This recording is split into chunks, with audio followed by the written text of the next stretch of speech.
You're watching Business Access TV. Business Access. Business Access. Business Access. Business Access. You are watching Business Access TV. Business Access TV. Serious about business. Serious about business.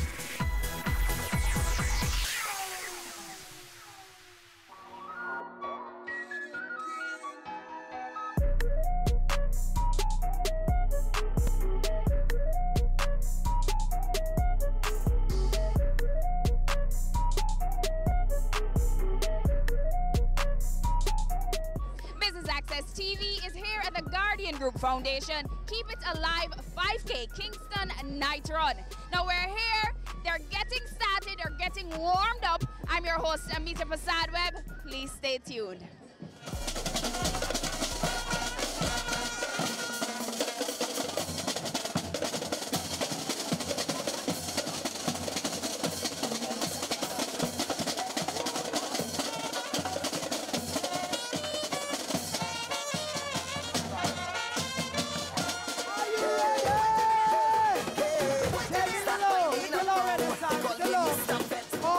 Wonderful, the fifth one. Let us keep marching, don't know, keep marching. How do we come dead like you say, we make it too tired, feel warm up. I don't want you say, so just keep on, keep the legs just rock side to side. Of course, every time you run, you walk, you wheel. Don't forget you're doing it. For University Hospital of the West Indies, Cornwall Regional Hospital, Mandeville Regional. By the way, anybody here from those hospitals? Anybody here from St. Anne's Bay? St. Anne's Bay Hospital or region? Oh, we're up front. Anybody here from University Hospital of the West Indies? Anybody here from Cornwall Regional? Anybody here from Mandeville Hospital? Are you here? Oh, okay, all right. So we lie. Well, of course, we want to say big up every time. We're going to give away lots and lots of prizes. Bear in mind that so far the event has raised, and if you love the song, make some noise, $57 million. Awesome in 5 years. We say big up and welcome to the members of the Board of Directors, Guardian Group Foundation. Presidents, they're here. Join us on stage, please. Eric Hussein, Guardian Life Limited. Karen Boris Singh, it's good to see you. Run up, man, run up. Guardian General Insurance. We also want to say welcome to Guardian Life Executives. Father Donald Chambers, please. Saints Peter and Paul, Roman Catholic. Of course, the Guardian General Insurance Jamaican Executive. As people get ready, don't leave until they get instructions about the start line. All the patrons, all our sponsors. And right now we're going to invite ready President Eric Hussein, you first before we lose them. Okay, we just want to say thanks to everyone. This year we have a record number, over 7,500. We want to thank each and every one on behalf of all the beneficiaries, the hospitals. God bless you. Thank you. Hi everyone, have a wonderful walk, a wonderful cream, a wonderful ride. Run, just have fun. Are you ready for this? And crowd, you come forward because we're going to warm up. Everybody warm up, everybody warm up, everybody warm up. Me think y'all warm up, me think man a warm up. Everybody warm up, everybody warm up. Warm up, we just a warm up, we just a warm up, we just a warm up. Ding dong warm up, Ravens warm up, Daniel warm up, everybody warm up. Belly time, logo. Let me see everybody and do the dance, logo. Make up your face and shake with the logo. Girl, wine and move up your waist with the logo. Run up and down in the place with the logo. Shelly belly a bust the place with the logo. Color a walk, make up him face with the logo. Make the two man come in and pop off. So go to them one know the new dance name. Logo out of asylum a ball in a reason with a bubble.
NCB is a sponsor here today at the Guardian Group. Keep It Alive 5K Kingston leg. Why?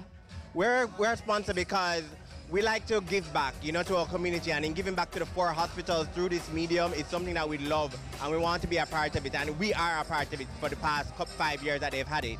What are your thoughts on a night run, you know, as opposed to like a day run? I think the night run is so different. It's, you know, it's much more fun. You enjoy the city at night. You know, instead of the waking up early in the morning kind of thing, the night run gives it something to look forward to, you know, instead of the whole argument, oh God, in the morning. You have something to look forward to at the end of the day. So I love night runs. What would you say is the expectations of tonight's run from the NCB team? Well, we're supposed to do well. Let's put it that way. We have some good runners. We have a good team ahead of us. Yes. Lifespan is a sponsor here at the Guardian Group 5K.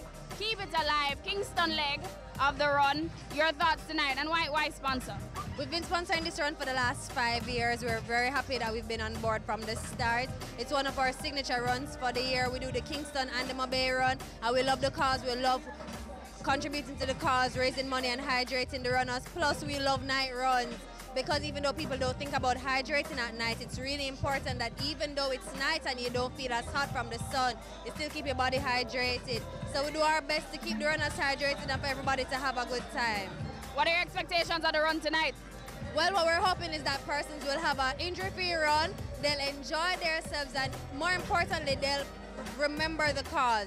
It's always important that when we're doing these things, even though we're thinking about being healthy and active, we also think about the fact that we have to give back to our community. It takes one to build one, so we're happy to come on board with any activity where Jamaicans can give back so that all of us can prosper. Manpower has been with Guardian Life from the beginning. Guardian Life is also one of my clients, so we are always happy to give them support. And we do both Kingston and Montego Bay for them, not only as a sponsor with my group running, but we also clean their venues. How important is it for corporate entities to be socially responsible? Oh my goodness, it's part of what makes business thrive. When you give back, you get. And furthermore, when you think of what these organizations are doing in supporting health institutions, schools, and so on, I mean, some years ago I did a study about the impact of what NGOs and so on do, and corporate thing. A large part of what makes the economy and the country run is support corporate entities, and their corporate social responsibility is a big part of what makes the country run. What are your expectations of the run tonight? Well, it is growing, getting larger and larger. I think there may be, this is the largest I've seen, I think maybe well over 7,000 people. And I think in a week or so, Montego Bay is also getting very large. I understand the registration is going great guns, and Manpower is going to be right there again with Guardian Life.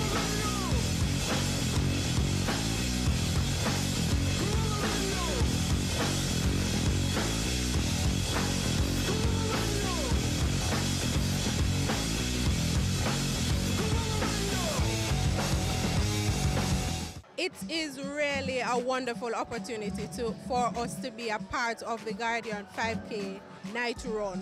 We're happy to have partnered with them, and this partnership is one that has seen us providing 200 volunteers to the Guardian Group for the Kingston leg of the run, as well as 200 volunteers for the Mobay leg of the run.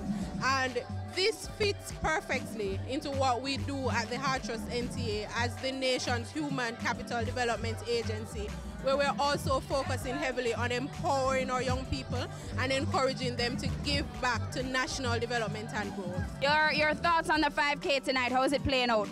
I think it is going pretty well. We're actually looking forward to see who is going to be getting those prizes for first, second, and third places.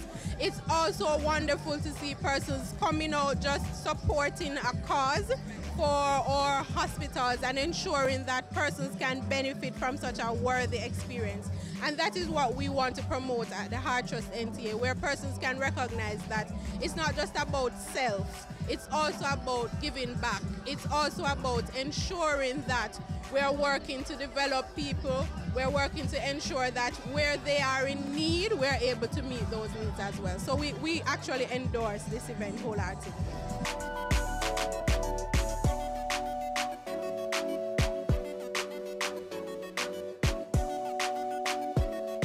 Well, let me tell you, Short Time has been in partnership with Guardian Life for a really, really long time now. I'm going to say since 2009. And since the very first 5K, we have been partnerships in providing medical services. Of course, our ambulances are all along the route. We haven't had any major casualties so far, and we hope we don't have any. But of course, this is a perfect initiative. You know, medical services in Jamaica really, really need the help. And this is a country initiative to ensure that Jamaica is better. So I'm really proud of Guardian to have put themselves in such a place to be of such great help to the Jamaican society. And I'm also proud to be a part of it, to be in partnership with them. It's wonderful to volunteer, to sponsor, to help. And I think that is what it's going to take for us to bring our country to where it needs to be. Guardian Life, well, see a big dream in me to help to promote it. So I'll be grateful that they choose me, and I work so hard to make my dream come true, and I just want to be grateful to Guardian Group. Why is it important for us to keep active and be, I guess, healthy? Well, you know, over the years, when it die, it's still going to be happening. You know, you have to work out your body if you want to stay healthy. And the 5K mean a lot of things. You know, the hospitality, we really fun to give back to special need, and also, so it is a great. What are your thoughts on the run tonight and the participants and everybody? They look energized and happy to be here. Well, first and foremost, I just want to thank God that I be here safe, and hopefully I go home safe. You know, the run tonight was good. You know, I come last. I cannot manage the marathon, so I just try my best to make Guardian Life and, you know, all the people who come out and support. You know, it's a good feeling. You know, Guardian Group is a big thing. Well, I can tell you, first of all, I want to say thanks to Business Access for being one of our sponsors and just being here with us. The Keep Fit sessions went very well. Momentum built. Some people were in pain afterward because they were really rigorous. And it is something that we're looking to try and continue as we have the facility, and we want to encourage staff, want to encourage persons to come out and keep fit. Not just for this event, but just as living a healthy lifestyle going forward. How does the Guardian Group do it, keeping persons or getting persons to buy into the cause and come on board as sponsors, or even just to sign up and participate? Well, I think one of the things we're doing is getting great partners like yourself to help us in promoting and supporting it. We have been able to do so much over the years. About approximately 60 million has been raised in the 5 years, and this year is a record-breaking year. Last year we had about 5,900 persons registered for the Kingston Run, and this year we have over 7,500. So it's growing significantly. Also want to mention that next week is Montego Bay, and last year Mo Bay broke the record. It is the largest run outside of Kingston, and this year the registration has been doing phenomenally well, better than even last year. So race is over. It's almost prize giving time. How was it? Is it superseding your expectations? What's the feedback like on the ground? All the persons who have spoken to me, they have said that it's a fantastic venue, a fantastic race in terms of the atmosphere. It's been a cool evening. It's very cool, very nice. The route was really very good. They said had some ups, some downs, uphill and downhill and flats and things. So it really was a mix-up, and it was really good. So I want to say thanks to like Alan Beckford and all the others who have made this thing just really a great success. What's your goal as president for Kingston's leg of the 5K? Well, what we're hoping for next year is that we'll break the 10,000 and we'll keep getting that type of increase. I wouldn't be surprised to go to 12, but I'm looking for at least 10,000 next year. It was fabulous. It was the turnout surpassed all our expectations. We had over 7,500 people, which was far in excess of what we had last year. It's such a pleasant afternoon. It's cool. It's just absolutely wonderful. You're on the road yourself. I was on the road myself, walking. But I did my thing. I mean, the route was great. It was safe. We had lights along the way. We had music along the way, and it was really just fun. What's next, Mo Bay? Well, before we even get to Mo Bay, we have a concert going on, which is just great. And then we go on to Montego Bay next week, and where we expect the Montego vibes is a different vibes, and we expect the turnout there to be awesome as well. Ready for cable for as little as $100? Ready for no monthly cable bill? Ready for 10 TV channels absolutely free? Then pick up our Ready TV box at authorized stores for $4,500. Hook it up to your TV set, then top it up with Ready Credit for 1, 7, or 30 days. Buy now and get $1,000 free Ready Credit and start watching your favorite shows. Pick it up, hook it up, top it up. Ready TV. Prepaid cable TV when you're ready. Now serving Kingston and St. Catherine. Limited time offer while stocks last. Conditions apply. Caring Hands Season 3 continues to effect change in a changing environment. Many of us were raised by grandmothers, right? So, I mean, we know the wisdom that these people have. Going beyond business. The little leaders of today are our leaders of tomorrow. And with the proper education, we'll have very good leadership coming from that. That's Season 3 of Caring Hands, creating change and shaping lives, every Sunday at 5:30 p.m. on Business Access TV. It's Season 12, and Wealth Magazine Business Access is here to keep you business savvy. With an impressive mix of some of Jamaica's most inspiring business moguls, we continue to keep Jamaica informed, empowered, and ready to dominate. Tune in Sundays at 5 p.m. only on BATV. You're watching Business Access. Business Access. Business Access. Business Access TV. Serious about business.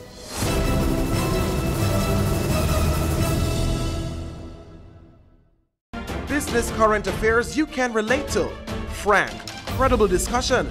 On point with Kalila Reynolds and Dennis Chung. Dissecting the issues, offering solutions to Jamaica's challenges. On Point, Thursdays at 8 p.m. on Business Access TV.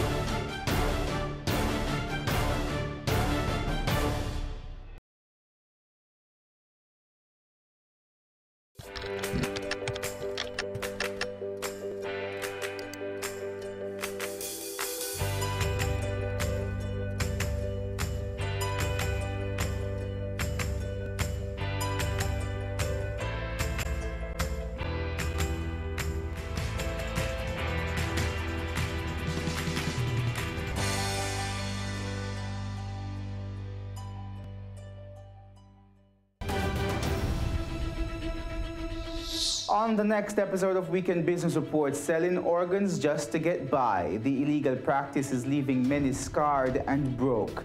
That, plus company news, the top business stories, and the latest stock market numbers from around the world. That's Weekend Business Report with me, Keneal Gale, this Saturday and Sunday.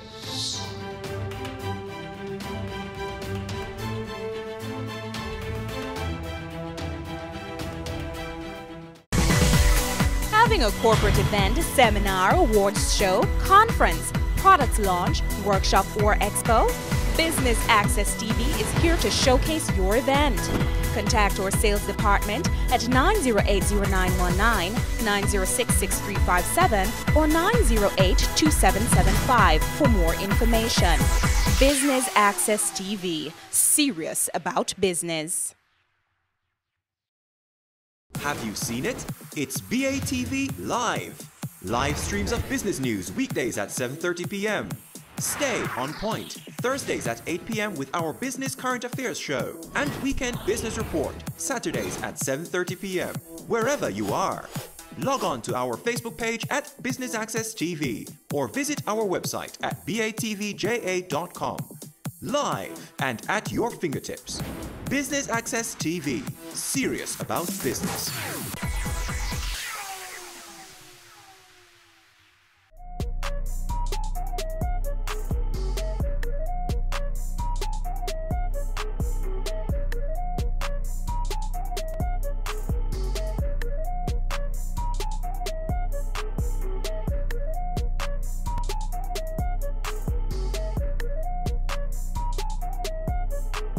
Third place, getting gift bag and trophy, and we're doing walk. It goes to Jason Wynn. What a name. Congrats, Jason Wynn. 28 minutes, 58 seconds. Walk for the male. It goes to really Duell Allen. Congratulations. Come forward, Duell Allen. 27 minutes, 27 seconds. Already know. We're looking for Paula Sinclair. I know she's even there running club. Always been Paula Wagwan this year. Oh no, clap her to change your hairstyle. But always there at the podium, put your hands together for Paula. Listen, I mean, I've been participating in it from the beginning. I mean, it's a good charity. I mean, once it is something that we're doing for others, I am for it. For you to play second place, walking wise, you have to walk pretty fast. You actually have to practice every day. It's not, I mean, people might think walking is just walking, but you have to put in the work. You really have to put in the work. Come forward, Andre, getting your prize with Alicia Foster, VP Sales Marketing, to our male winner, Walk. And you're getting all sorts of good stuff, $10,000 plus trophy. I mean, it's a lot of work, a lot of training in the mornings and in the evening as well, after work and before waking up in the morning. So it's a lot of work, so I find that the hard work has paid off tremendously. So I'm looking forward to the next race coming up next weekend. Okay. So why participate in the 5K? First and foremost, to give back to charity. And secondly, to gauge my fitness, because I'm a football official, so I use these races to gauge my fitness. I train almost every evening. I walk. There's nothing but I sort of do walk, workout. Why participate in the 5K? I see it as a challenge, so I love to challenge myself, so I just enjoy doing it. Slap Dwayne. He too gets $10,000 plus a trophy. Was good run, but to normally, I live in St. Mary and I normally don't put in a lot of training and thing, but otherwise I was planned to do it and come and do the best we can. Shane Archibald, it's scandalous. You want to hear O'Shane's time? It's scandalous. 15 minutes and 51 seconds. Steppers Naram. This is an extraordinary run. I just like the night run and the environment overall. So I win overall last year, but today I didn't win, but I'm still grateful. I like it. My training hasn't been as good as I would want it to be because of my CAPE exams. So it has been impeding on my regular training, but nonetheless I'm still pleased with my performance here. And you, sir? Well, my training has been a good training because in Intercal I was in a good shape, so I continued my training and I got for the win. So why enter the 5K, the Guardian Group Keep It Alive 5K? Well, I know that the funds that they generate go to a worthy cause, so I'm just happy to be a part of the contribution. And you, sir? Well, I always enter the Guardian Life 5K, so just do it for the fun. It was wonderful. Trust me, I came here late. Actually, after the wheelchair has already started. But I got so much encouragement from the people to go on, and I did it. First year? No, all the time. All the time. And you win every year? Yes, man. You do? All the time. Why do you feel the need to keep participating each and every year? Because Guardian Group has done so much for us, different from these races. They have been a sponsor to us up by Monterey for event and a lot of stuff. So I feel obligated to be here. I come late and then I just speed up and pass by the other person and come in. But the race was good. And last year you participated, but you didn't win, so I'm sure you feel really great this year. Yes, man, very good this year. Why do you feel the need to participate in the 5K? Because we want people in Jamaica to know that anything everybody can do, we can do it too. It was great. It's a good Saturday, so trust me, it was easy to run. Why participate in the Keep It Alive 5K? It's always for a good cause when it goes towards something that is worthy. So why not? The night run brings a different energy. The morning run sort of boring, but the night run is different, and I think it brings a different crowd. Is it your first year at the Keep It Alive 5K? This is better than the rest. The energy is different. We're all about being healthy, keeping fit. So therefore, we came on board this year. We're setting up. We're offering complimentary massages because after a long walk, long run, of course, those muscles are sore and they need to be replenished. So we're here to provide those needs for the patron. Sorry. Okay. You participated in the run itself. How was it? It was absolutely exhilarating. I mean, to walk 5K is a big deal, and I'm happy that I made it right to the end. Yes. This is a night run as opposed to like a morning run or one of them hotter kind of runs. You prefer this one over the other one? Well, no, honestly, this one wasn't bad because it was quite windy, so it made it a lot easier. It was cool, so the walk was a lot easier. So morning, I mean, is refreshing, but this one was okay as well. So either one is good for me. I think the turnout is awesome. The crowd is massive. We have breached the 7,000 barrier. We're talking about registrants and the finishers. We have persons coming out who didn't even register, so the crowd is even bigger tonight. The warm-up was awesome. The cool-down was great. Jenny is the boss, and Agent Sasko shelled it. So Mobe is next week. What can we expect? Okay, this is how the West got fun because Mobe is known for their party vibe. If you thought Kingston did shell, you need to check out Montego Bay because we are taking this to the ground. When you don't get it twisted though, when you congratulate the winners, it's not who come up here so come collect. It's all how we will stand up in here. So go to silver round of applause. Yes. See you now, I'm here what you feel you now, sir. Oh, we're winning right now, yeah, I said we're winning right now. We forget that show fit to what we living right now. I said we're winning. And we're chilling right now. Why? Because we're winning right now. And that's it for us at the Guardian Group. Keep it alive. 5K Kingston Leg. I've been your host, Amita Prasadweb. And thank you for tuning in and watching Business Access TV. Serious about business. Ailing from, he's just the type of person should be failing from, but no one winning. Yes, every quarter, every inning. I want you to listen to every word that I'm singing.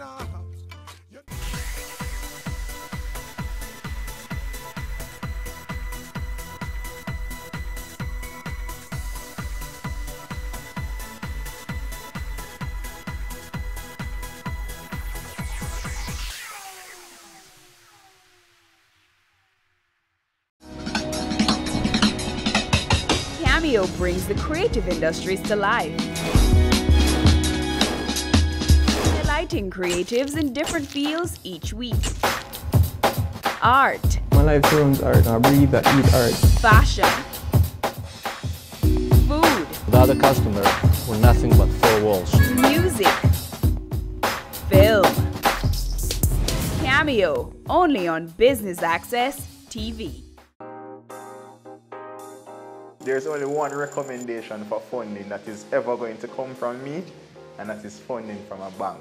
This is the cost to build, and it includes every nail and screw for the building. Our motto is building communities, building a nation. Get in the know with the world of real estate with Business Access TV's Home Sweet Home, Sundays at 4:30 p.m.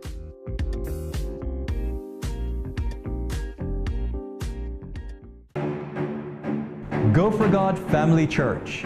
Today's message is for those of you who thought that Jesus was finished. Inspiring messages. I'm here to tell you today that you are excellent. God is excellent. Empowerment from biblical motivation. To be glorified means to endow with authority. A woman is a powerful, creative being. Join Pastor Christopher Morgan and the Go for God team as we go for God.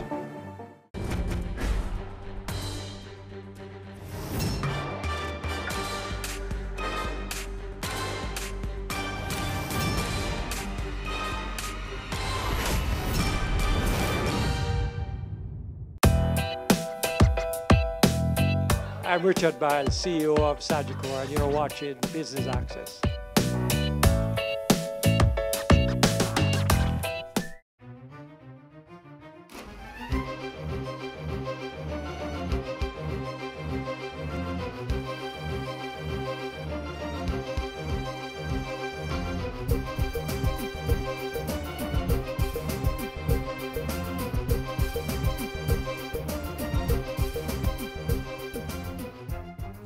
month, new possibilities. Hey there, thanks for joining me for your Jamaica Magazine. We have a lot in store for you, so don't move a muscle.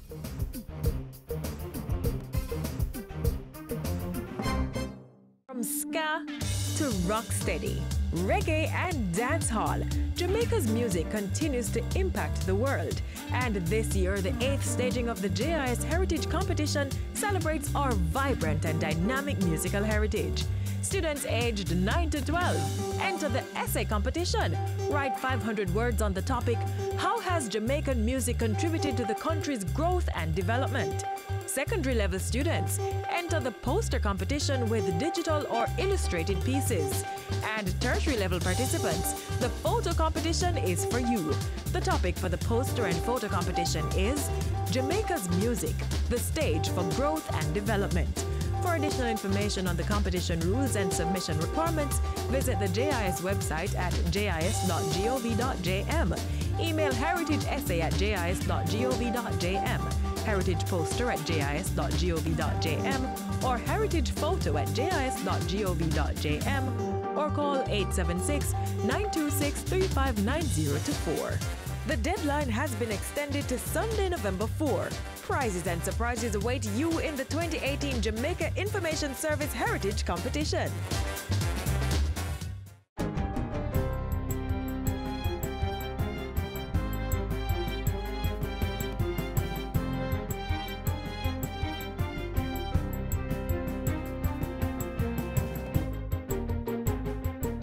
Good day, I'm Stephen McHugh, and this is your JIS News for Friday, November 2.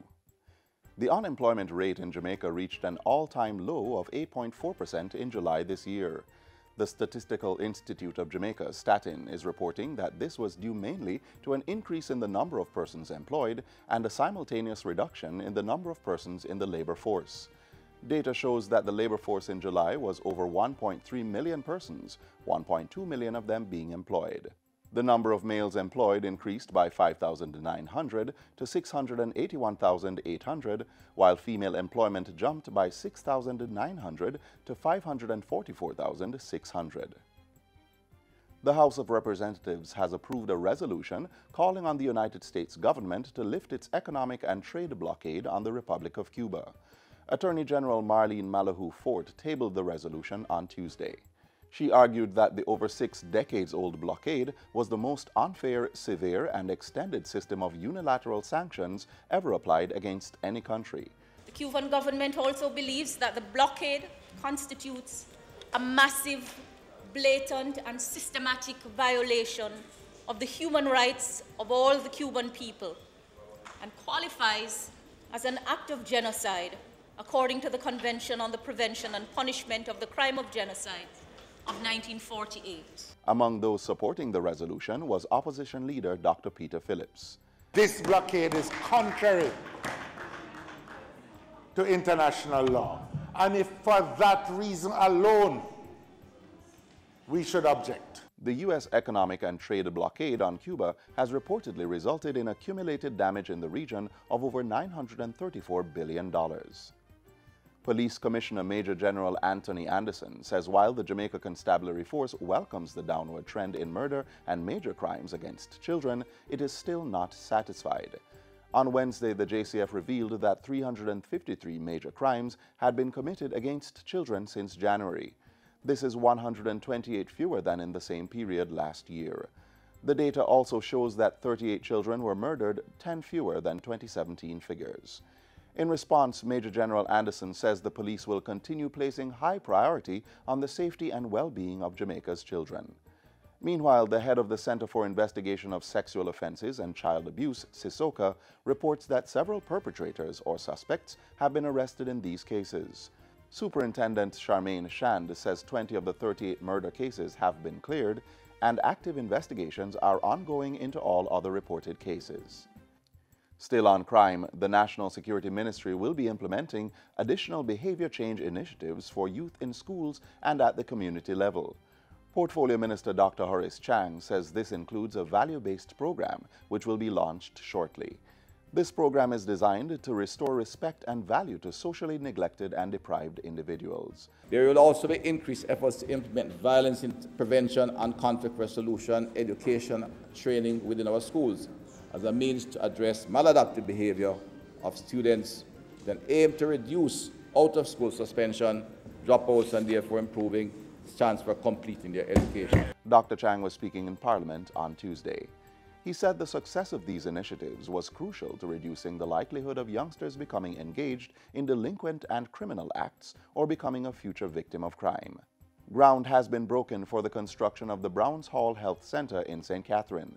It will be built and equipped at a cost of $25 million. The Ministry of Health has partnered with private entities Chemtech and Omni Industries to build the facility. This is important. It's important because the future of public health has to lie very importantly with primary health care, community health care. The National Health Fund assisted in the design for the Browns Hall Health Center, which will be built on lands provided by the Postal Corporation in the community. And finally, the Office of Utilities Regulation, OUR, has extended the permissive 10-digit dialing period to March 30, 2019. It was initially scheduled to end on October 30 this year, but the OUR says it received several significant requests for an extension from service providers and some of their large business customers. The entities have asked for more time to address challenges relating to systems employing machine-to-machine communications and PBX telephone systems. Affected customers include hospitals, hotels, security companies, and some major government entities. The OUR says it decided to extend the permissive 10-digit dialing period due to the financial and security risks involved. This permissive dialing period paves the way for the eventual mandatory use of 10 digits for all local calls due to the introduction of a second area code, 658. And that's it for JIS News Today. I'm Stephen McHugh. Thanks for watching.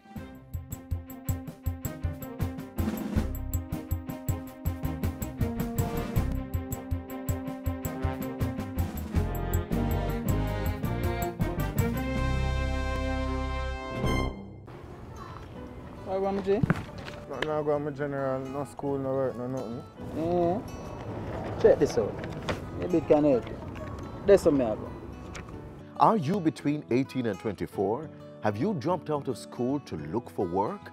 Improve your chances by joining the National Service Corps. We will get you trained and certified and give you the start you need. This program has been designed to equip you with the core skills and support to succeed in the world of work. Grab your opportunity now. Apply for the National Service Corps program. Get trained, get certified, get ready for work. For more information, contact a Heart Trust NTA or National Youth Service Office. Did you know that the Ministry of Education, Youth and Information has taken steps to train its first set of PEP ambassadors? Yup, the lucky winners of this year's Jamaica Library Service Reading Competition are the first cohort. Here's more. This year's 30th staging of the Jamaica Library Service's annual reading competition is one to remember. It's the year when the winners are handpicked by the Ministry of Education to become Jamaica's first set of student PEP ambassadors.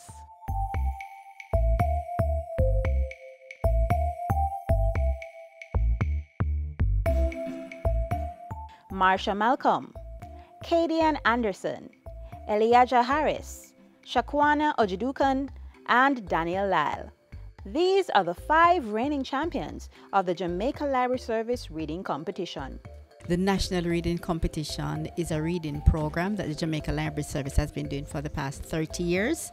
We have this competition administered island-wide in all our libraries, and it is open to any member of the library from age 6 years and over. And a lot of this reading involves book review, where students have to read a number of books. They have to do critical analysis, they have to do summaries, they have to change the ending, and so on. It's developing their skills of analysis, problem-solving skills, etc. I had to commend them because it very much aligned to the National Standards Curriculum, what we're trying to achieve through the primary exit profile. And this was one of the main reasons why the ministry has chosen these champions to assist in sharing useful information about PEP in our schools. In fact, The minister was so pleased with the competition that he is now thinking of incorporating more book reviews in the school curriculum. There was a consideration some time ago to have had a book review as part of PEP. That was shifted, and so we are now seriously looking at adding that in grades 1 to 3, that students need to do mandatory book reviews as part of their preparation to do their formal PEP assessments.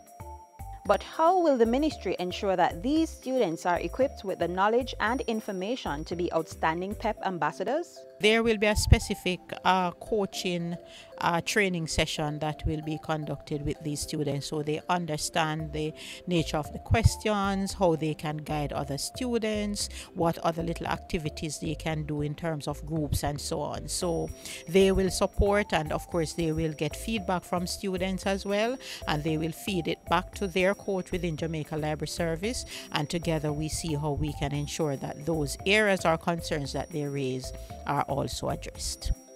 By now, you might be thinking about how you too can enter the competition.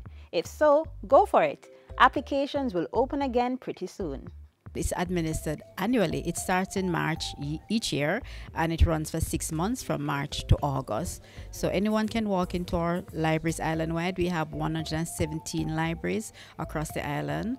And just before you enter, here's a quick tip from Daniel Lyle, who not only dominated the 6 to 8-year-old category, but also copped the highest award in the competition this year. Well, one tip is that you have to do your best always, and your best is the best you can do.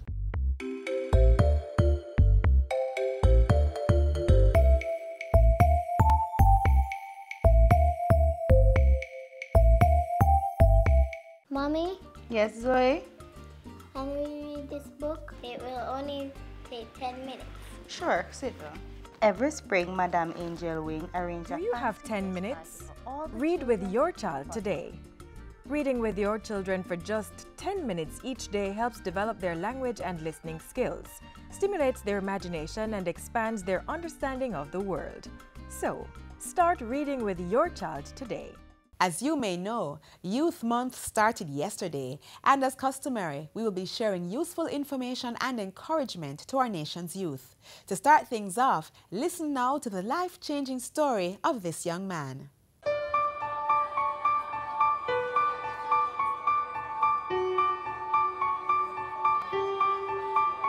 There was a time I thought that getting an education was out of my reach, until I realized that sometimes help comes when you least expect it. That was 17-year-old Malik White, now a 6th form student at Camperdown High School. 4 years ago, he was not expected to graduate 5th form. Although one of the top GSAT students from Greenwich All Age, Malik struggled to make the transition to high school. I entered high school with close to 90% average, and in grade 7 I was very far from that average. My poor performance was really due to my choice in friends. I chose those who could entertain me instead of those who would elevate me. When I started teaching Malik in grade 8, he was very distracted, a little bit lazy, on the lazy side, and he was frequently absent from school. Not only was Malik's poor performance drawing the attention of school administrators, he was also at risk of losing funding for his education, which was being provided through a scholarship from Petrojam. I was at home one day in the summer, and my mother received a call from Mrs. Jagan from Petrojam. She said they're thinking about suspending my scholarship for a year, and if I didn't get my grades up, it would possibly be permanent. Top boy for Greenwich is... Since 2006, the Petrojam GSAT scholarship program has been fueling the success of outstanding students. The scholarship program provides funding for tuition, books, and other related expenses for the duration of the awardee's secondary school education. The program came out of an effort by Petrojam staff to give back to the community of which we are a part. The primary objective of this scholarship program is to make future leaders of our students. Since its inception, over 20 students from the Greenwich All-Age and St. Andrew Primary Schools have been beneficiaries. The initiative provides assistance annually to the top-performing boy and girl from each school. Petrojam has taken a multifaceted approach to ensure that these students thrive. We want to ensure that our students remain on the program, so Petrojam offers the Homework Center program, where we have a trained teacher come in and sit with the students twice weekly. In addition to that, we provide mentors for our students, and these mentors are the staff volunteer their time to mentor the students. The organization believed in Malik's potential and wanted to see him succeed. They stepped in when they saw that he was having difficulties making the grade.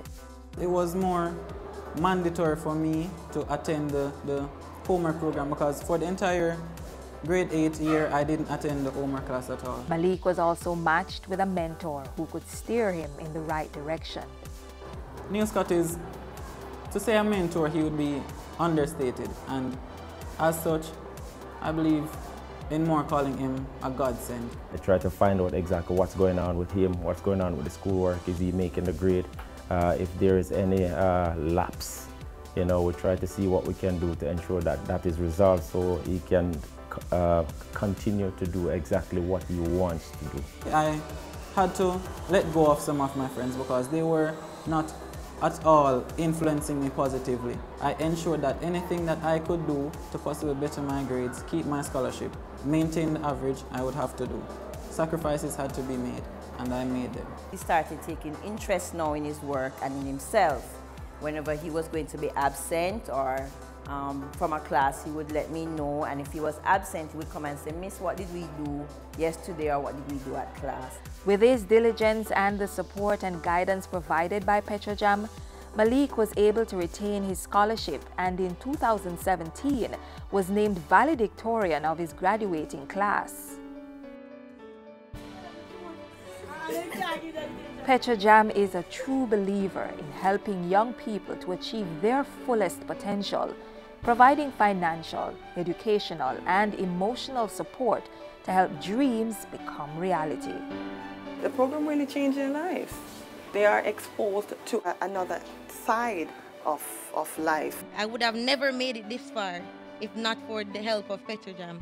Honestly, I can say on behalf of all the recipients of this scholarship program, I believe now that I know how to adjust, improve, and question the world that I will enter. More than anything else, Petrojam has assured me that my future will be more vibrant than my present. I would love to be the doctor that found the cure for breast cancer. And if it weren't for Petrojam, then I probably would not have realized this passion that I had for this specific occupation.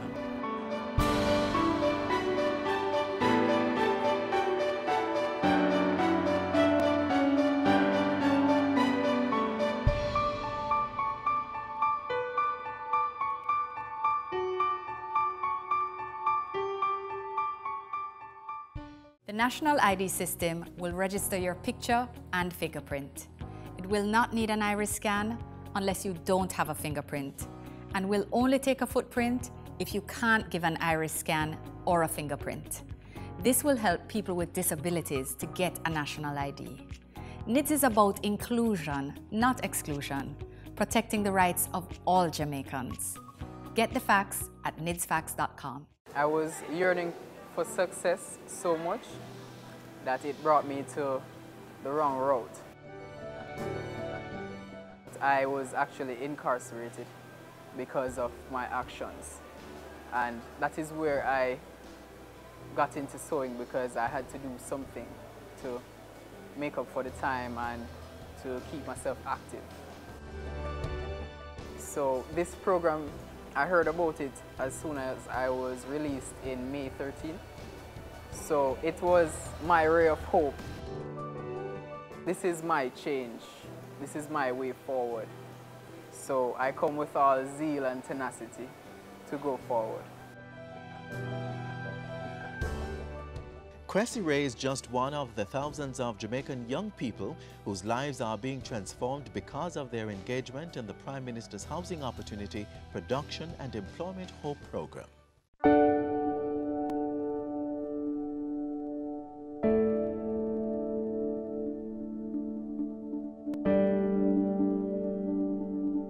The HOPE program is about engaging with the youth of Jamaica in a meaningful way. To give them, so it is mainly a training and apprenticeship program, if I can summarize that in a nutshell.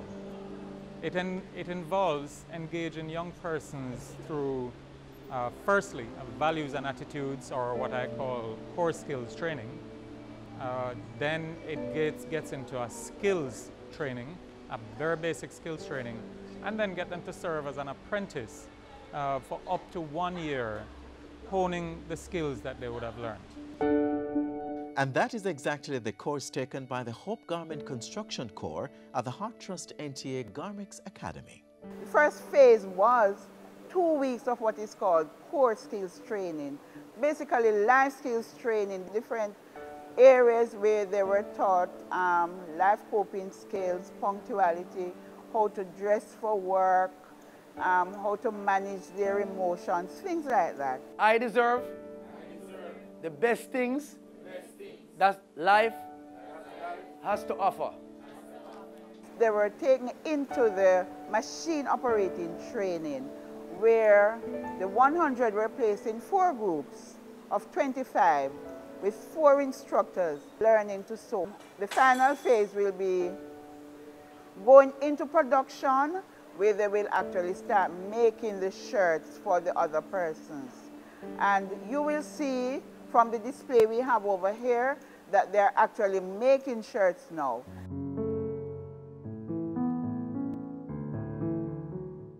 Yes, you heard right.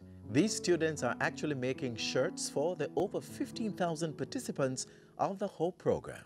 When we started the program, the intent was to have everybody be in receipt of a shirt, Oxford type shirt, that would be to help to promote the good working ethics, including their own dress and deportment. To purchase shirts outright and to have them branded, the cost was really far too prohibitive in order to kit out the vast numbers that we're hoping to reach on the program. Then there was a suggestion to speak to Heart Garmix Academy, and I found out that they had this massive facility with over 100 machines, which were generally being underutilized at the time. Now these young garment makers are learning much more than stitching shirts for fellow HOPE participants. I'm enjoying it right now because I can make my own shirt, skirt, and now I'm dropping to make my own dress. It is very enlightening, astounding. I didn't know it was so meticulous to make even a simple dress. You know, we look at it as just 2 pieces of fabric, but when you get down to the nitty and gritty, it has so many different calculations, but it's something I love. Because the clothes wasn't working out for me, I tried to do jewelry making. It's going great so far because I can make my own jewelry, I can produce it, I can have my own store and selling them. The length is from the waist to the ground. And none of this would be possible without the team of hard-working instructors on hand. At first, I didn't know anything about sewing. Then, basically, getting the steps from our instructors, and they're teaching us step by step, so you get everything and understand. And at this stage where I'm at, I'm proud of myself, because if I didn't came here, I wouldn't know to do nothing at all. The teachers, trust me, they work hard. It's not easy dealing with us as young adults, so they work hard. And what I love about them, it's not just about passing for them. It is about sitting down with the person, making sure they understand. So I give the teachers 2 thumbs up. help me a lot because I give them most of them problem, and there is not an instructor here who don't know me, because I walk around and I ask questions how to do my shirt, and they all helped me. It don't make no sense to stay home and sit down and I look for somebody to give something when you can come out, learn a skill, and can do something for yourself. It doesn't matter what background you're from or where you're from. Just come with an open mind and willing to learn. And once you're willing, you'll go a long way because there's hope for you. For more information on the Garment Construction Corps or the HOPE program, call or visit a National Youth Service or Heart Trust NTA office. Toll free 1-888-432-7868 or email info@heart-nta.org.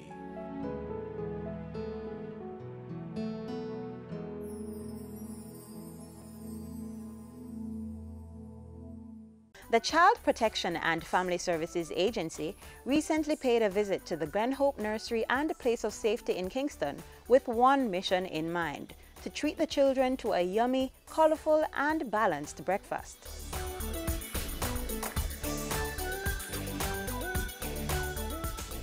What we would have done today is one, come in, participate, show how we can use still low-cost, low-budget solutions, but present it in such a way that the children are very excited about it. And you would have seen their faces, you would have seen how they've enjoyed it. And part of what we're doing is ensuring that we infuse a healthy diet. So we have our fruits in the mix so that our children, while eating things that they like, they're also eating things that they need to eat. But the junior minister and representatives from the Child Protection and Family Services Agency did not travel to Maxfield Avenue alone, and for good reason. We've enlisted the support of Jackie Tyson, one of our very well-known chefs, and we are working with her throughout our child protection system to see how we can make our meals more exciting, more enticing for our children, while keeping it healthy. This is part of a bigger project which we're taking right across our homes. We're having Jackie go into our kitchens, work with our chefs, help them to do the same things but in different ways.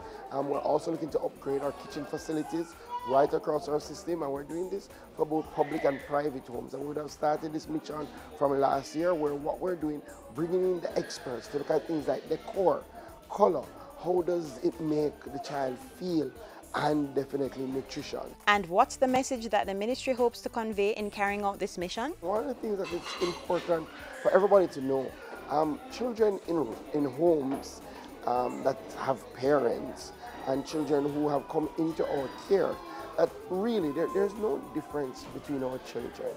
The only difference is the circumstance that they would have endured. Our children aren't different. All of them require patience, love, understanding.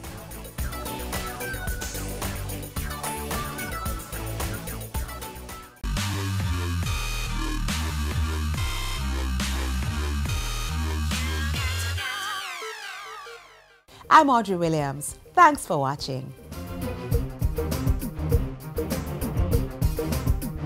This has been a production of the Jamaica Information Service, the voice of Jamaica.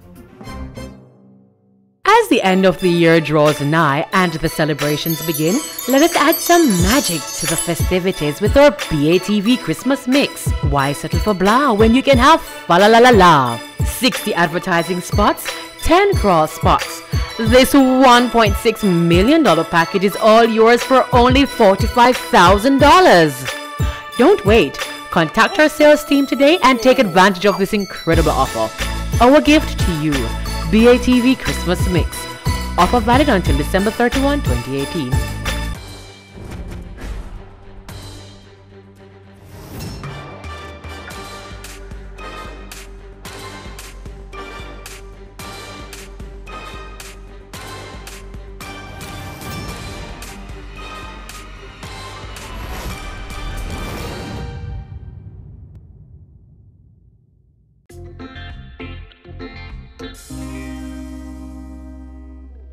On this episode of Chill Spot, we'll be hanging out with Desron Graham, branch manager of National Commercial Bank on Washington Boulevard. He'll be showing us how he likes to hang out after a long day at the office, which involves working out at Giscom Gym and then hanging out at Ribby's Ultra Lounge. So stay with us, more Chill Spot after this.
Hi. Hey, Candy. No bother stop now, no. Keep going. You have 15 more. That one. Just for you, I will stop.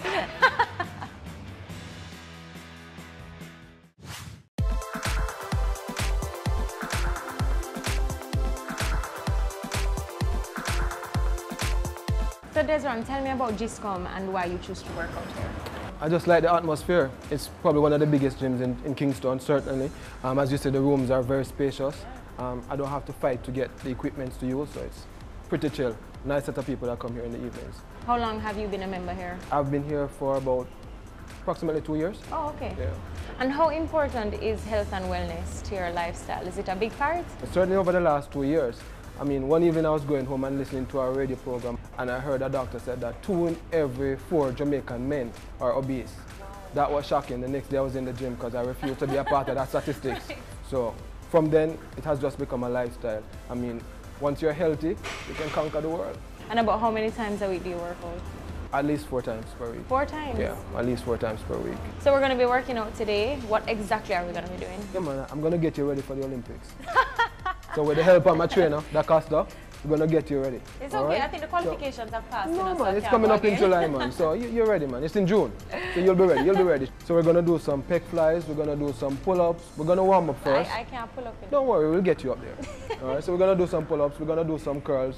Get you ready for the Olympics. I don't think that I will be going to the Olympics, but let's go anyway. Come on, you got this. So let's meet my trainer, DaCosta, who's going to take us through the warm-up session. Hi, Handy. Nice to meet you. So we could go out here to the corridor. All right.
I can't help but ask, is the way to getting those defined six-pack abs doing abs in the gym, or is it more about what you eat? This is about 30% of the journey to get the abs, because really and truly it's diet and what you eat. Right. Because you could work abs from now till next year and still not have any because you're eating junk and eating too late in the night, right, and so on and so forth.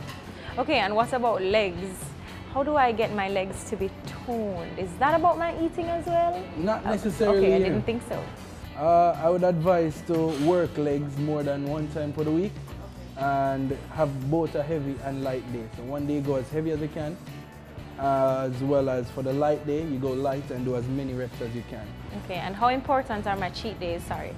How important is my diet in working out and in my workout regimen? All right, so that's another problem now, because here what happening. In growing and gaining size will require you to increase your carbs.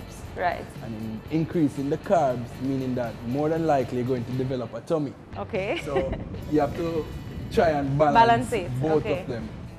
So during the bulking season, you won't necessarily have abs. Right. But in going to more sculpt the physique, that's when the diet changes and that's when you can see some abs. Okay. I know you mentioned bulking season and that sounds like it's more for the males. Is that what you're doing? I can't do what you're looking at. Yeah, man, it's that time of the year. Bulking now to cut for summer. All right, so I think we got a good workout in. What's next on our agenda? I'd love for you to join me at Release for what I do best. I mean, I love the gym, but Is that eating or drinking? No, man, I don't eat much. Let's go. Coming up. I listen to my customers, and in particular our business customers, because at the end of the day, our main purpose is to serve them, is to help them to build their business. And there's no sweeter joy than seeing your customers do extremely well.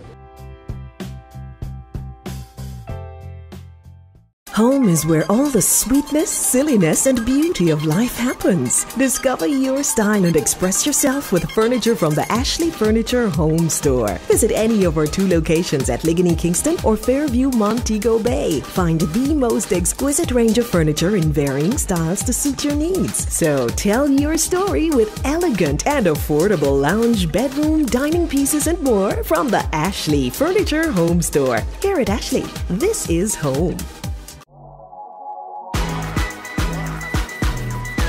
The Good Life, your trusted source for useful health and wellness information, lifestyle tips for the mind, body, and soul.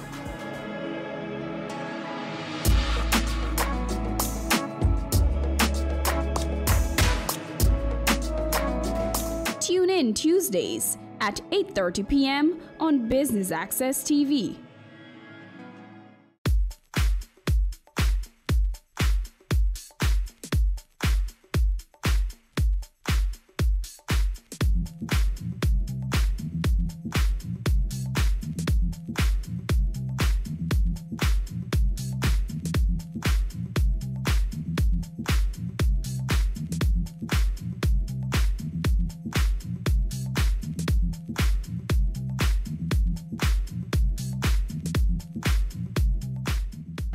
That's about it.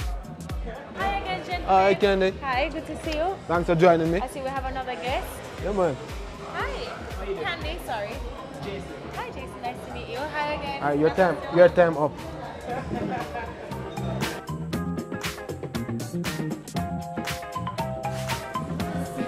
Hi. Thank you very much. Oh, we should cheers, right? Ah, we should. Cheers.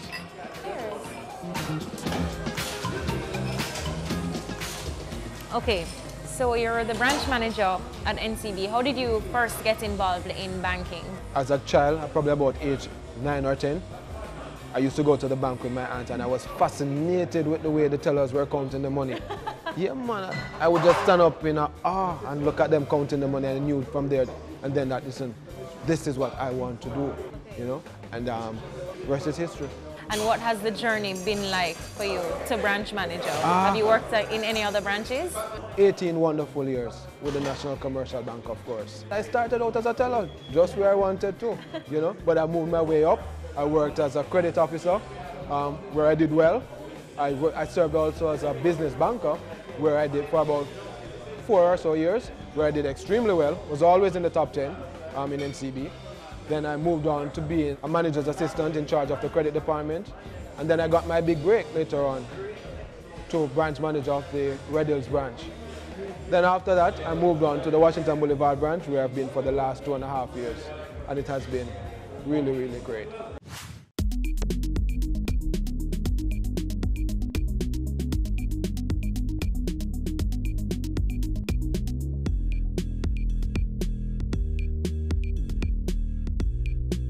So you spoke a little about your journey to where you are now with NCB, but talk to us about your experience in the industry. What has that been like? As I told you before, I just wanted to be a teller. When I finally got in, I realized, boy, it was not as easy as I thought. It was not just about counting money. There were many nights, I remember the first 2 or 3 weeks, I didn't get home until very late in the night because, boy, I couldn't balance. You know, every night I was there searching for what errors I made. But then, you know, I told myself, Desron, this is your dream. This is your goal. This too will pass. You'll get it right. And I pushed along until I eventually became teller of the quarter. That certainly built my vibes. So I pushed on from there. In terms of being a credit officer, there were days when, boy, you decline some loans and persons get mad at you and you wonder if you're going to see them when you get outside, if you're safe on the road. You know, there has been some challenges, but there has been some major success for me. As a business banker, being in the top 10 in terms of my performance, and you get there as a result of how many companies you have helped to grow, your performance, how many persons you have lent to in terms of financing for their businesses. And you know, for many businesses in Jamaica, it requires a strong banker. It requires somebody to be there for you when you need them most, not just when they have gotten to the top. Right. I've had many of those. I've had a few too who didn't make it, despite me giving them some advice. Wasn't bad advice, but probably business is just not for everybody, you know. But has been, I would say, the most part, quite rewarding.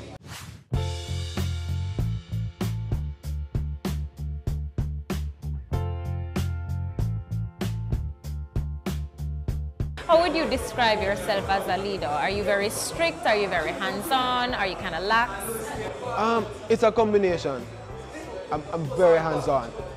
I listen to my people, you know. I involve them in most of the decisions that I make.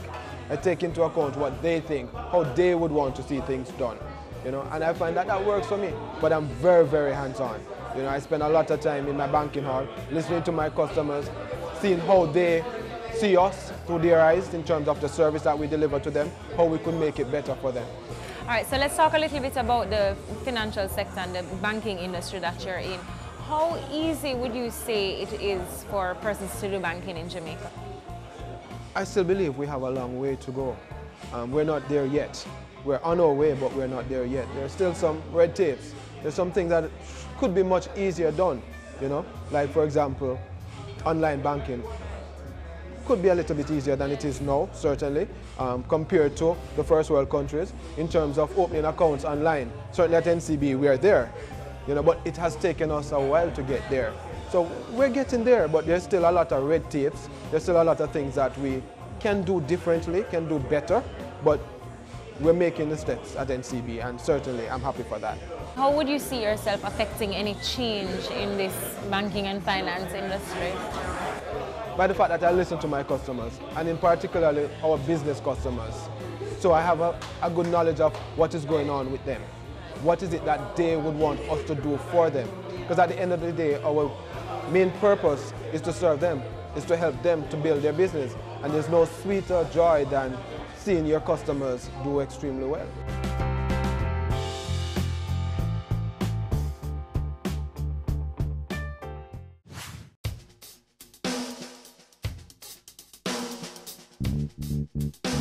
So you've already done so much with your profession already, you've grown so much.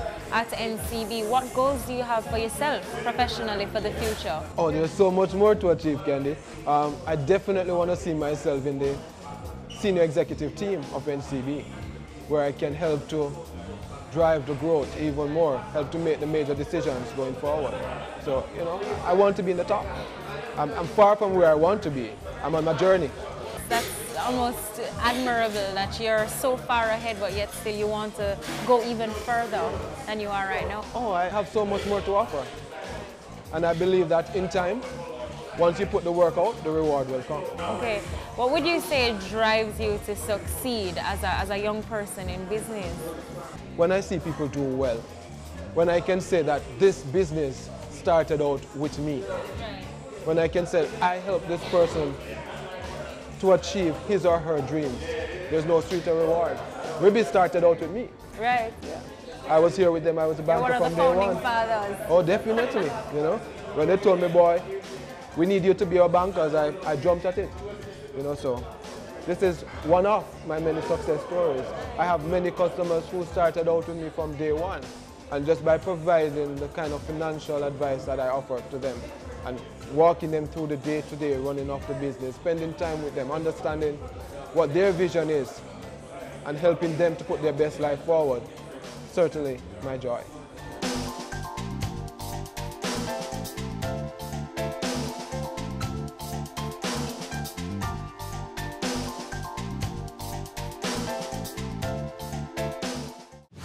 Coming up. I am Jamaica's strongest person. Wow! So, you traded Jamaica's strongest person? From the 3 persons who entered, you won.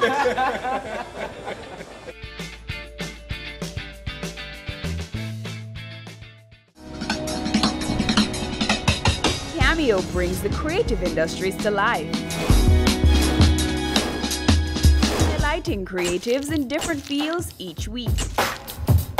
Art. My life runs art. I breathe, I eat art. Fashion. Food. Without a customer, we're nothing but 4 walls. Music. Film. Cameo, only on Business Access TV. On the next episode of Weekend Business Report, selling organs just to get by. The illegal practice is leaving many scarred and broke. That, plus company news, the top business stories, and the latest stock market numbers from around the world. That's Weekend Business Report with me, Keneal Gale, this Saturday and Sunday.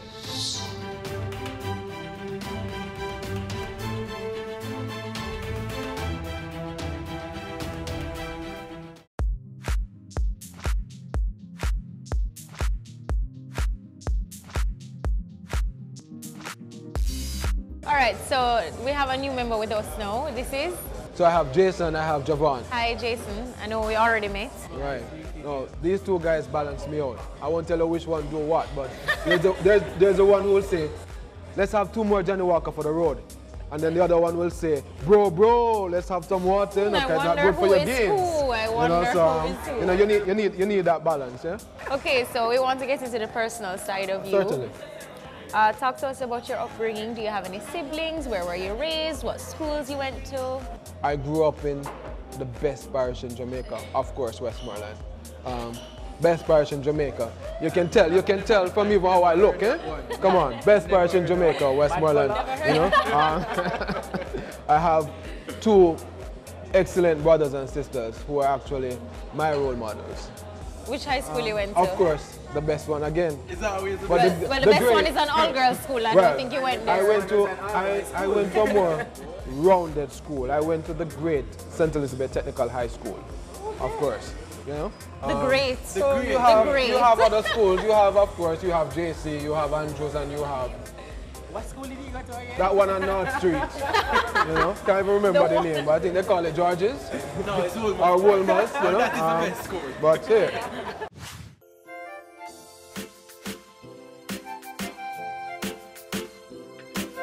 So I grew up with 2 brothers and 2 sisters. We're all 4 years apart. We weren't very close in terms of friends at the young stage, but as we got older, we got extremely close. Right. You know, like on Sundays we have dinners together now. which never used to happen before. No, I didn't even like them at some point. Because, you know, when they are the bigger ones, they get everything and you get the what's left. You know, but my school days were great. Then I went away to University of London, came back to Jamaica. That was a total different experience, total different weather, certainly not what I was accustomed to. Had many sleepless nights, cried a lot, wanted to come back home because it was just so different from Jamaica. I couldn't wait to get back home, and of course, that I did. I had a similar experience when I went away to college right after I came back home as well. How would you describe Desron? Cool guy. He's always like the parent in the group. Always telling you, no, do this, no, don't do that. So we always call him Father Miserable. Yes, we do. But I mean, all around he's fun to hang out with, and he will balance out. He'll give you the fun side, and then he'll give you the side that will say, all right, let's focus. This is where you need to be at. This is where you need to look towards going. So it's always good to have that kind of role model figure. Right. Yeah, but he still balance out because he thinks he's young. Remember, no, age is just a number. Come on, come on. We already had that discussion.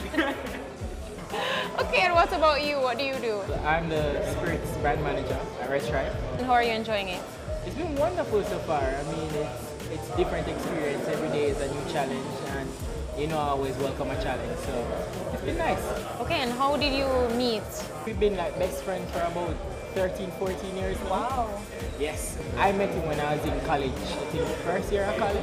He needed guidance, you know? He needed a father figure in his life, and I stepped up to the task. You know? He wanted to party every day, miss his exams, don't go to school, and I have to tell a boy, sit down and study a book. So you're not turned out to list Which is totally the opposite of what really happened, but let him live in the moment. He came out good, I'm proud of him. He came out good. I'm now working on the Costa to cut down some of the gym time and finish school.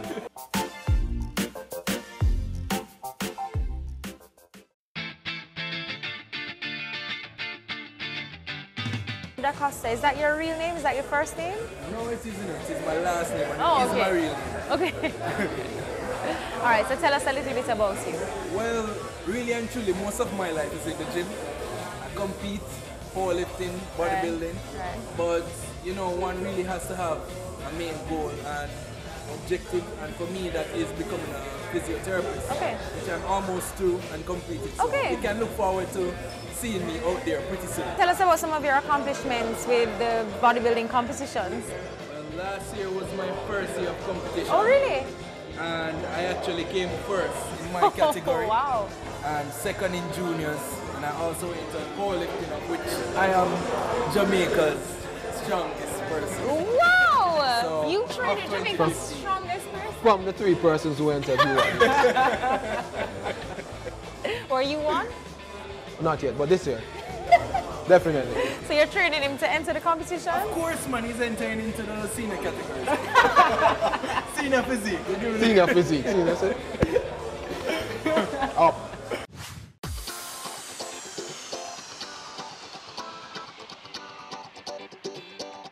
All right, so we're hanging out here at Ribby's. Why is Ribby's your chill spot? Where else in Jamaica you can get this kind of vibes?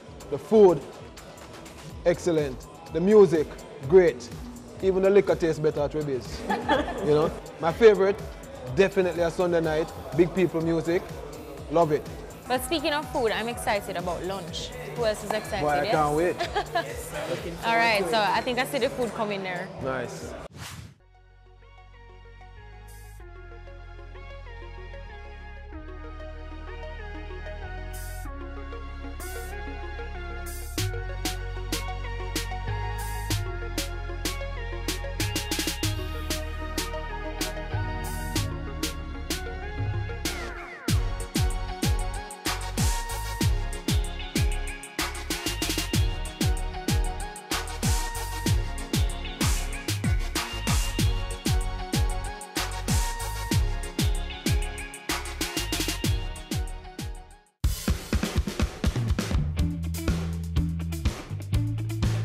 Well, how was everybody's meal?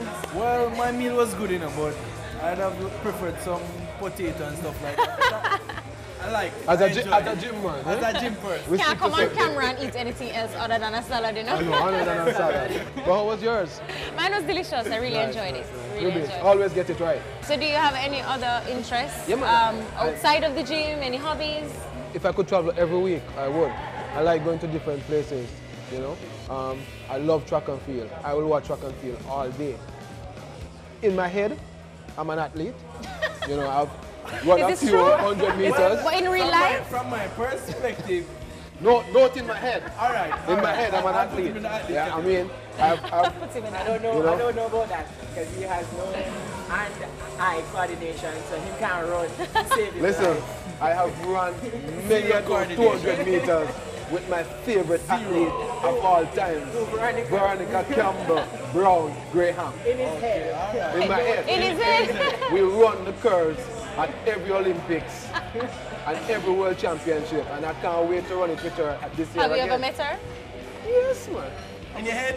I'm a dude. In real life we have met. In real life we have met. In real life. But I enjoy traveling. And when I'm not traveling or at the gym, I like to spend my weekends at one of the best place in Jamaica to be. Where's that?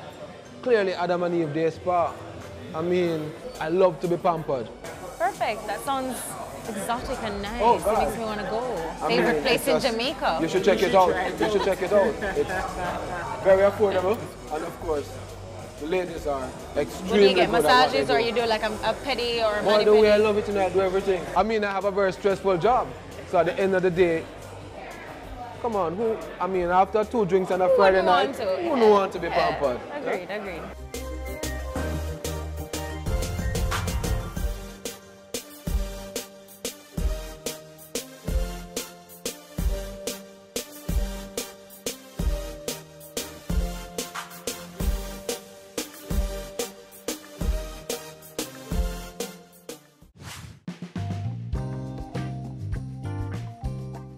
If you could offer one word of advice to young people who want to pursue their dreams, what would it be? To believe in yourself. Go after your dreams. Set your own goals. They might not all come at the same time. Right. But just keep pushing. It will happen once you believe. Well, Desron, thank you so much for sharing your chill spots It was with certainly us. my I had a pleasure. good workout today. I really enjoyed my meal here at Ribby's. So thank you very much. Also to you, thanks for joining us. You're most welcome. It's our pleasure.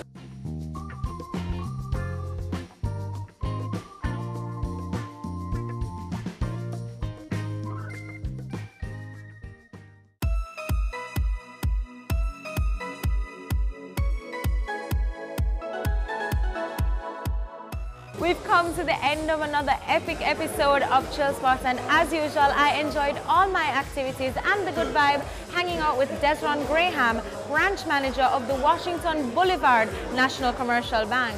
Until next time, I'm Candy for Chill Spots.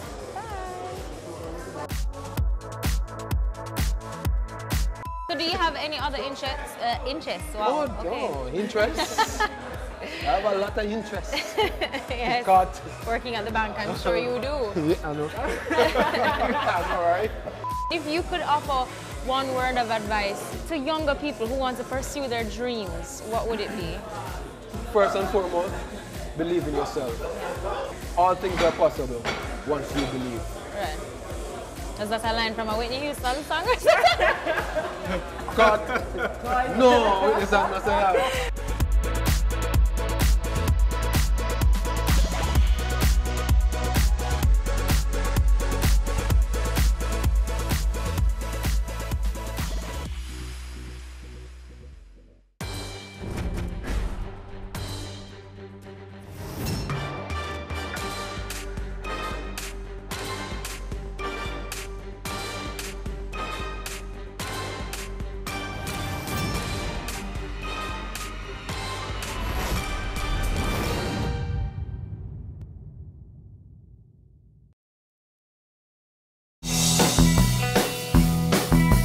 Hi, I'm Richard Panduit, CEO for the Separate Group of Companies. You're watching Business Access TV. We're serious about business.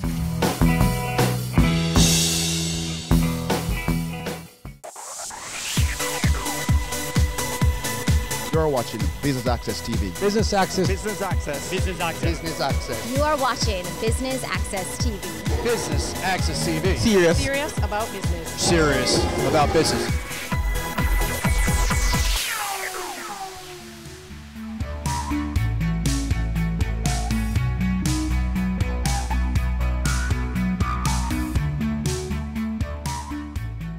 The Office of Utilities Regulation and the Petroleum Corporation of Jamaica have partnered to bring you the inaugural Natural Gas Conference under the theme New Horizons, the development of a natural gas sector in Jamaica, prospects and challenges.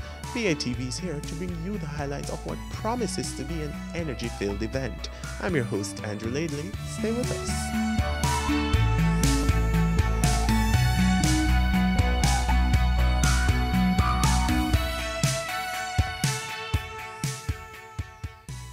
The government of Jamaica has identified natural gas as a critical factor in achieving energy security. Under individual mandates, the Office of Utilities Regulation and the Petroleum Corporation of Jamaica have been tasked with charting the course for the successful development of Jamaica's natural gas industry. The organizations have banded together to stage a forum where individuals and organizations across the spectrum can gain a better understanding of all the implications of this promising new industry.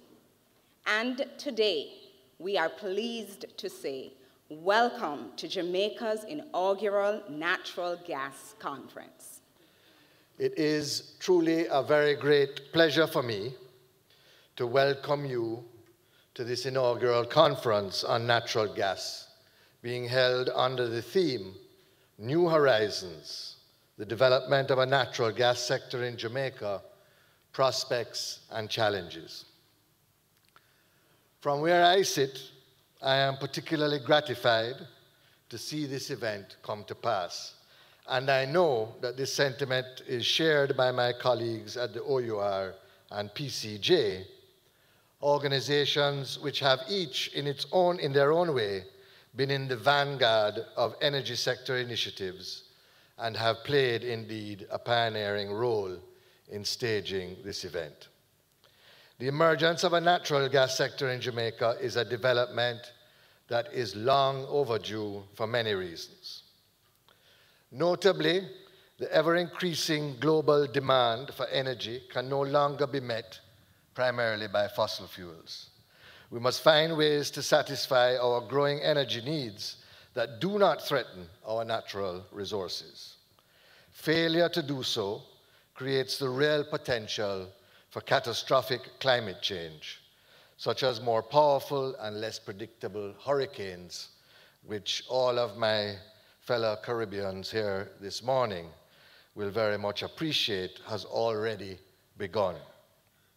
As a small island nation, very vulnerable to the dangers of climate change, we must focus on caring for our environment. In that effort, natural gas is a far cleaner fuel than the oil we burn and will significantly reduce Jamaica's carbon emissions. Jamaica's development plan, Vision 2030, has established as a national goal the development of a modern and efficient energy sector that provides affordable and reliable energy supplies. That securing this objective is imperative for a country like Jamaica is, I'm sure you will agree, impatient of debate. For much of the prospect for our economic development hangs on the achievement of this goal. Clearly, one of the ways this will be achieved is through the introduction, development, and use of new sources of energy, such as natural gas. I believe it's not overstating the case to say that the introduction of natural gas is a potential game changer for Jamaica's energy industry and indeed for the wider economy. This conference is the result of partnership. So having been addressed by the chairman of the OUR, we will now hear from the chairman of the PCJ, Mr. Russell Hadid. The effort to bring natural gas to Jamaica dates back almost 2 decades. Successive energy policies and strategies have sought to establish a supply stream for Jamaica with sources that are reliable, sustainable, environmentally friendly, and wherever possible, indigenous. This approach saw us moving away from heavy utilization of crude oil to a mix that includes more use of clean fuels and renewable sources. Against this background, the introduction of natural gas into Jamaica's energy landscape is a most welcome development. It represents an advancement of the government's strategy to modernize the country's energy infrastructure. While a few operators in the local energy sector are seized of the significance of this development, the message needs to spread to the wider community. As a government entity mandated to promote energy security, the Petroleum Corporation of Jamaica wants to expand the dialogue around the commercial opportunities in natural gas. At the same time, the Office of Utilities Regulation is trying to involve local entities in the conversation around governance and regulations. The result is our collaboration to stage the first natural gas conference in Jamaica. The conference is a chance for local interests to learn from regional and international experts, as well as service providers, about the natural gas industry and its implications. We have been trying to get natural gas as a source of fuel for quite some time. In fact, it's perhaps over 2 decades. We have finally started to do that, to get natural gas, and we think that it has a prospect to become a significant industry in Jamaica. The conference is aimed at stimulating interest. It is aimed at educating persons as to what the opportunities are. And the OUR, as a regulator for the electricity sector, we think that there are some regulatory issues that we might need to get some ideas on. It is not to determine that there is going to be any particular form of regulation, but it's more or less an awareness session. And we also think that it was an opportunity for networking, for business people to get together and to share ideas and to identify opportunities. It's a new horizon. It's a horizon that for us has been receding over the last 20 years, and to the extent that we have achieved it. And therefore, the question then rises to what are the challenges in terms of how it is developed going forward?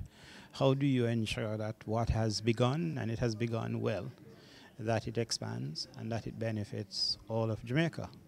And I think that's what we're trying to do here, to get a sense of what are the prospects, what are the opportunities, what are the potential benefits, and how do we set up a framework that allow those opportunities to be taken advantage of.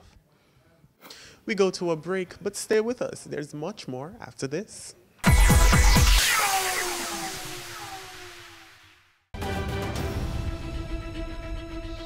On the next episode of Weekend Business Report, selling organs just to get by. The illegal practice is leaving many scarred and broke. That, plus company news, the top business stories, and the latest stock market numbers from around the world. That's Weekend Business Report with me, Keneal Gale, this Saturday and Sunday.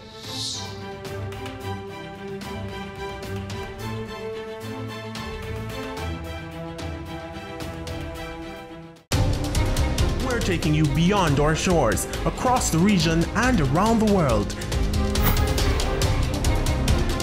Every week, BATV gives you in-depth reporting on the major stories that gripped headlines in the Caribbean and on the international scene. Join us Sundays for This Week Abroad. Business Access TV, serious about business at home and abroad.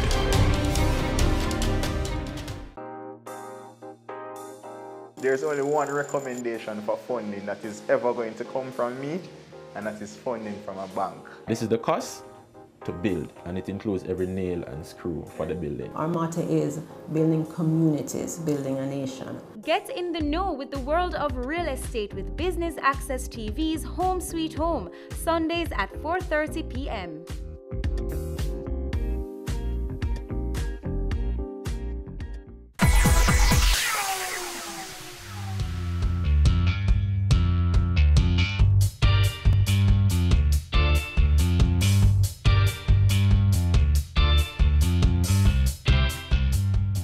As a non-oil producing country and a developing economy, successive Jamaican governments have long recognized the necessity of a reliable and sustainable energy supply.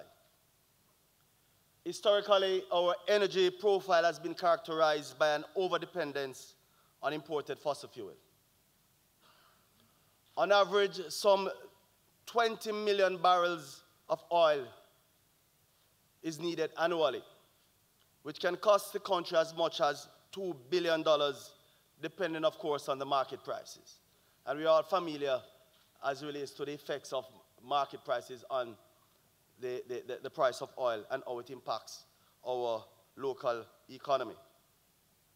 In fact, Jamaica's national oil bill accounts for our largest outflow of foreign exchange, and it continually exceeds our total annual export earnings. And while the oil market has been relatively stable over the last 18 months, we know that the volatility of oil prices can drive up demand for foreign exchange and even trigger inflation, which of course can result in a devaluation of the Jamaican currency, and more importantly, eroding our purchasing power. The impact of higher energy costs is felt across all sectors, including the manufacturing sector, hospitality, agriculture, commerce. In essence, higher energy costs impact our daily lives. To address these imbalances, Jamaica's energy policy prescribes energy diversification as the key to achieving the kind of energy security the country needs. Our diversification drive aims to encourage the development of indigenous energy sources.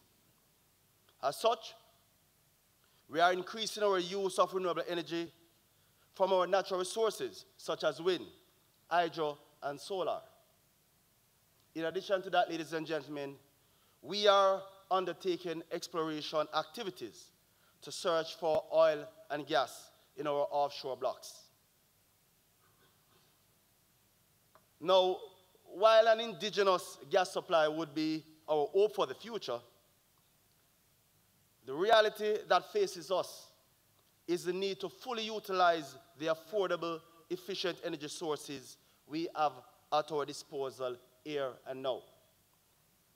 Now, New Fortress Energy signed a 20-year supply agreement with JPS and invested some $750 million in the construction of a new LNG terminal in Montego Bay. This significant initial step, ladies and gentlemen, has opened up prospects for numerous local entities and also given rise to several new ventures.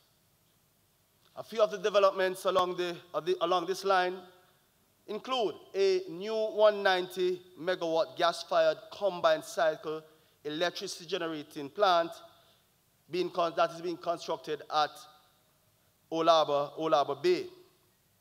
A cogeneration plant is to come on stream to provide 94 megawatts of baseload capacity to the national grid, which will be built at the Jamalco plant in Clarendon. And recently, the University of the West Indies and Red Stripe announced plans to power their operations with liquid natural gas.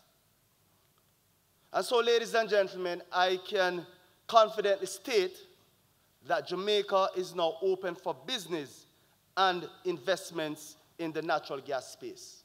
Talk to me a little bit about just how monumental this conference is to Jamaica right now.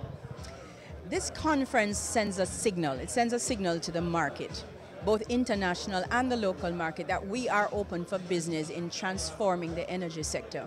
The minister spoke about how the dependence on one fuel, the HFO, over all of these years have impacted our Jamaican economy.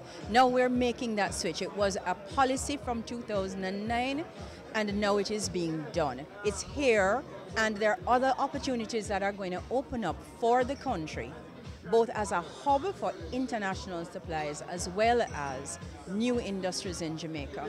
That's what this is about. When it comes to natural gas in particular, do you think Jamaica is at a place where it can now move forward as a new industry? Indeed, we are. We have incorporated natural gas in our energy mix. We have a 120 megawatt plant in Bogue, in Montego Bay, that is gas-fired.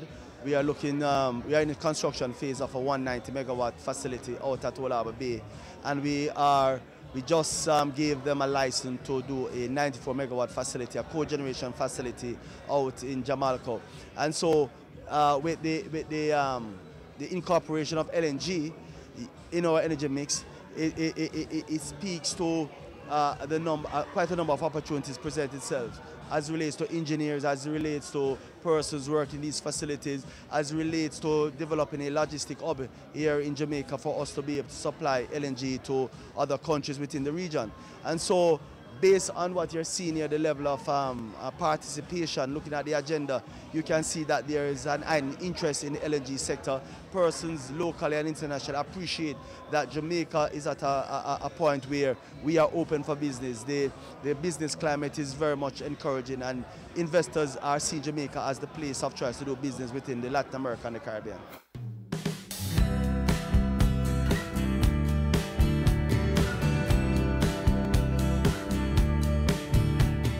We take our final break, but don't go anywhere. We have more highlights for you after this.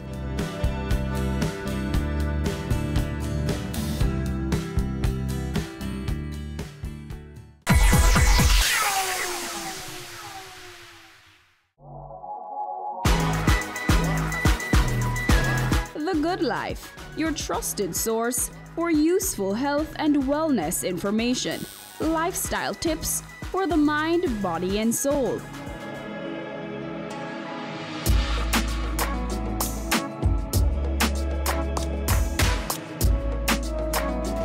Tune in Tuesdays at 8:30 p.m. on Business Access TV. It's season 12, and Wealth Magazine Business Access is here to keep you business savvy. With an impressive mix of some of Jamaica's most inspiring business moguls, we continue to keep Jamaica informed, empowered, and ready to dominate. Tune in Sundays at 5 p.m. only on BATV. You're watching Business Access. Business Access. Business Access. Business Access TV. Serious about business.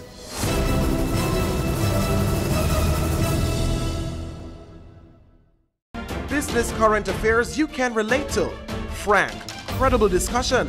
On point with Kalila Reynolds and Dennis Chung. Dissecting the issues, offering solutions to Jamaica's challenges. On point. Thursdays at 8 p.m. on Business Access TV.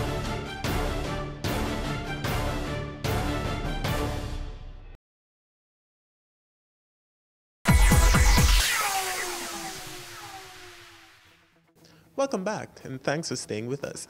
Now, if you're just joining us, we're at the Jamaica Natural Gas Conference. Now, for more highlights.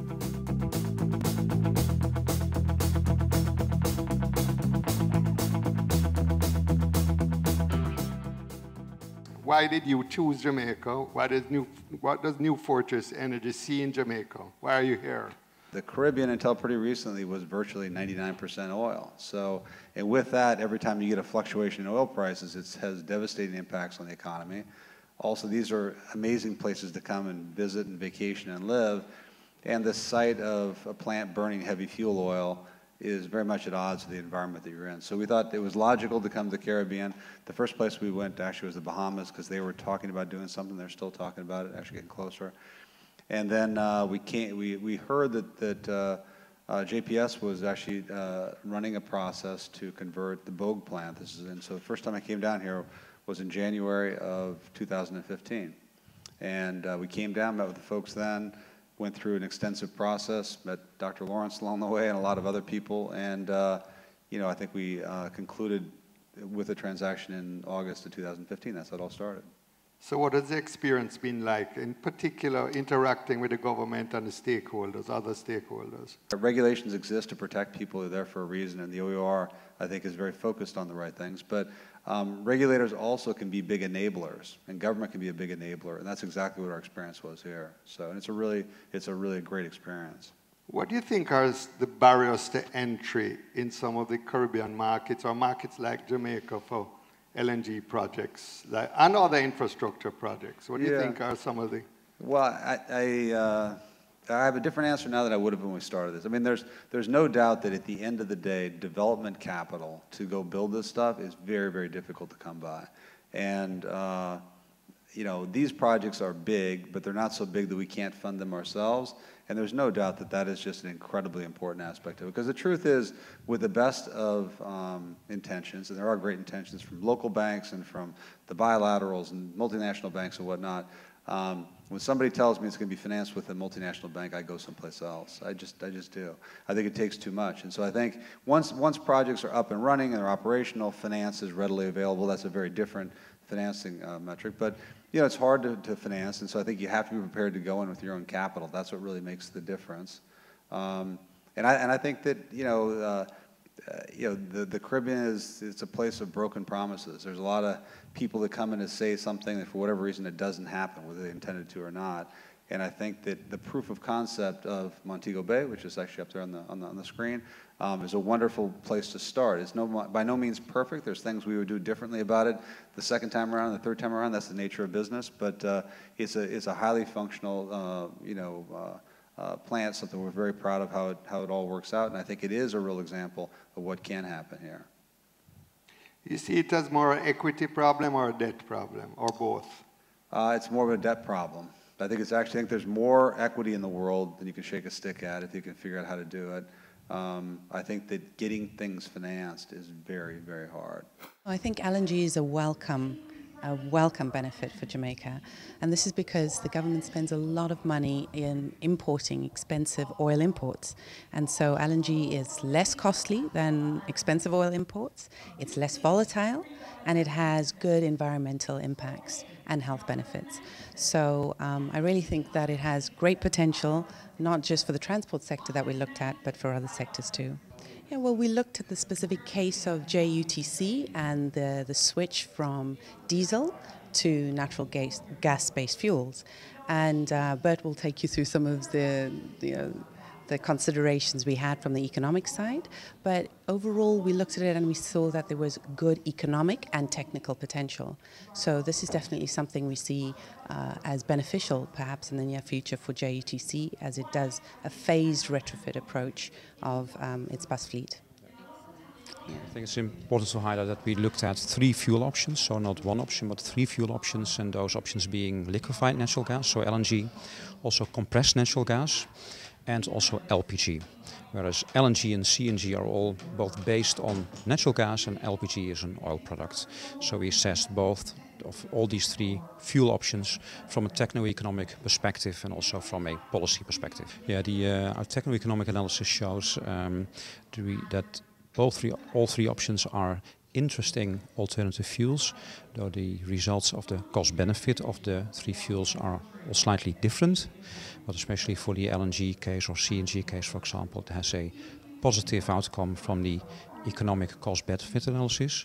But also I'd like to highlight the environmental benefits that we've also identified. So lowering the CO2 footprint to some extent, and especially improving local air quality in terms of almost 0 reductions of particulate matter and components like SOx and NOx, and that can have a strong improvement of the local air quality. That's also one of the benefits we explicitly identified in the analysis.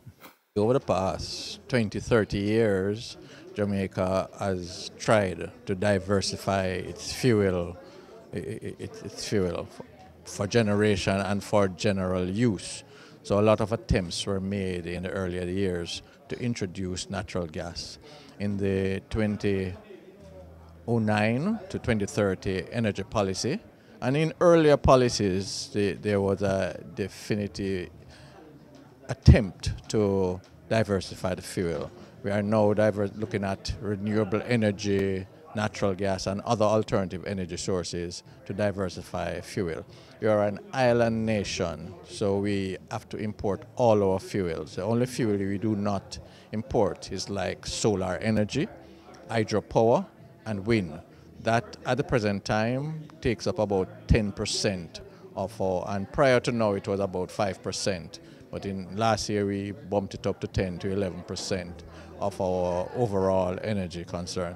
Now for energy security, you need that kind of diversification because God forbid should the ships not come, we would be left without any energy source, and energy is very essential to national development and for just a man to live.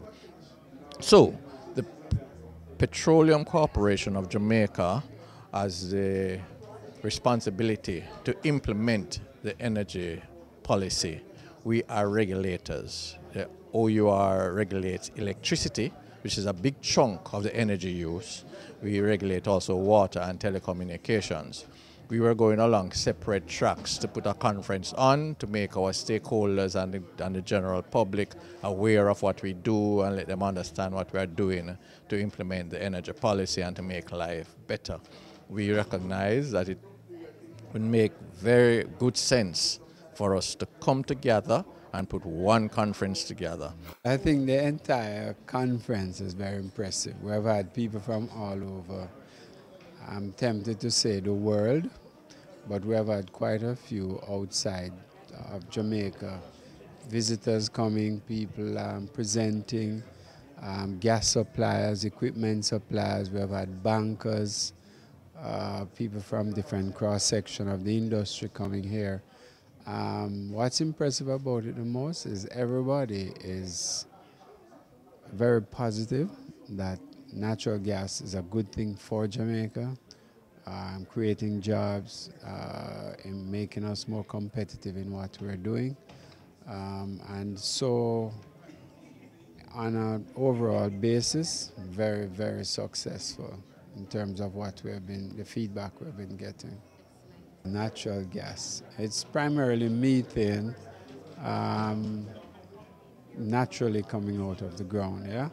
In order to move it. So if you think of, it's like LPG that most people, cooking gas that most people is familiar with, except cooking gas is petroleum based. Natural gas is natural. It's coming out of the ground naturally, but in order to move it from one location where it's being produced to locations that don't have it but need to use it, they freeze it. And that's where you get the liquefied natural gas. Once it gets to Jamaica, you then have to re-gasify it so that you can then use it in your generators or in your household. So it is exactly what they say, natural gas. The one thing, and the minister has mentioned it, is that while we're pushing ahead with natural gas, we can't lose sight of the fact that this is a diversification strategy. It's not a switch. So you're not going from one fuel to another fuel. We're diversifying our fuel mix that will give us different costing at different times, but hopefully give us a more competitive overall environment for energy.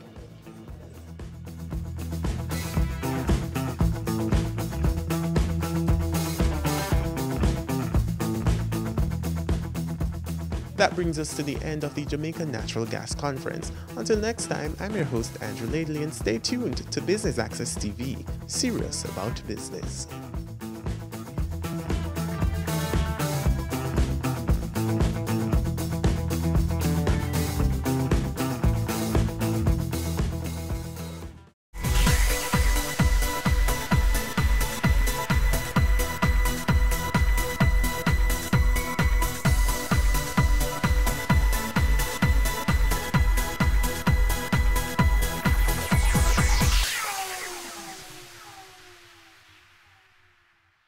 They say it takes a village to raise a child, but the world will one day need the leadership of that child. The time you spend with your child matters. It stimulates their minds and shapes the way they act. Talk with your children. Help them to better understand the world around them and to value what is truly precious. Above all, the most valuable gift you can give them is love. Play, Talk, teach, love. Take the time. It makes all the difference. A message from the Parenting Helpline and Ad Council Jamaica. I'm Usain Bolt, the fastest man in the world, and you're watching Business Access.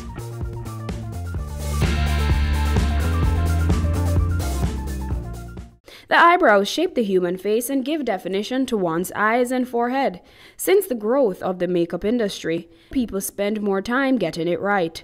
This week we look at eyebrows, not just how to get them on fleek, but also how to take care of them.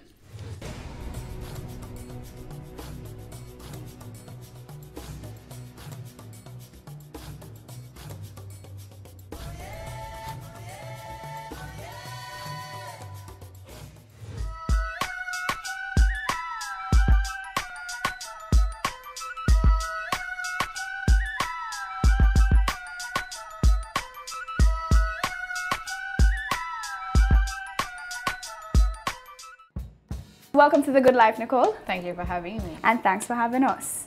So today we're talking about eyebrows. Why are the eyebrows such an important part of the makeup process? Well, the eyebrows help to frame the face. So you find sometimes if the eyebrow is off, it tends to alter the shape of the face. It's good to have them looking like sisters or not twins. Sometimes, you know, there's hair missing, or, you know, people go to the barber or the salon and they tend to mess it up. When doing eyebrows, what issues usually come to the forefront? Or what issues do customers usually come in with? The biggest issue is thin eyebrows. I find that persons who go to the barber, they tend to thin out the eyebrows, and that's not a trend right now. The trend now is to have full, thick eyebrows. Right. So that is the main issue. You know, you tend to go along with the natural shape of the brow, but it can be enhanced. Okay. You know, so you fill in accordingly. On my own, feeling confused, I'm slightly amused by it all. I'm wavy, you have no control. My mind is blossoming lately. You think you're the wave, I beg to differ. I inherited the wave, Okay, so what are some tips in regards to picking colors to match your brows? Well, it depends on the look that you're going for. Some people tend to like a lighter brow. Some people like a darker brow. So it really depends on the mood and the look that you're going for. For a daytime look, I would suggest a lighter brow, probably 1 or 2 shades lighter. That can be achieved by using a brow gel, or you can also use a lighter powder or a pencil. Okay. For the nighttime, you can go a little bit darker, you know, because you might be sweating and so on, so you want the eyebrows to still be there. So you didn't trim or tweeze my eyebrows prior to filling them in. Is that something that you normally do, or you just leave it up to the client to groom their own eyebrows? I usually ask the clients to come with a clean brow, because personally I've had bad experiences with makeup artists. Well, in my experience, that they fill in the eyebrows first and then they decide to take out what is left. So when I went home, I didn't have any eyebrows left and I was mad. So I usually tell persons to go to the regular eyebrow specialist, have it done before you come to me. What about those people who don't tweeze or wax and have more of a natural eyebrow, literally where they don't touch it? An eyebrow can be created for everybody, whether it's full, thick, thin. So it really doesn't matter.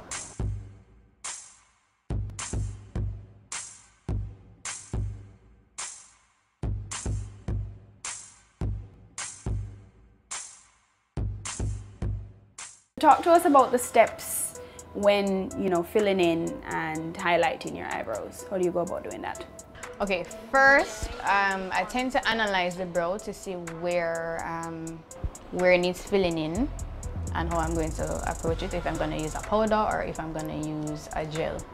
So for Amita, she has thick brows. So first we start to comb through. We comb upwards and then we go across. And then the angle brush and we used it with a powder, and we started to fill in the areas that needed powder, following the natural arch right through, adding a little tail because at the end here she doesn't have a lot of hair, so we just added a little tail to finish it off.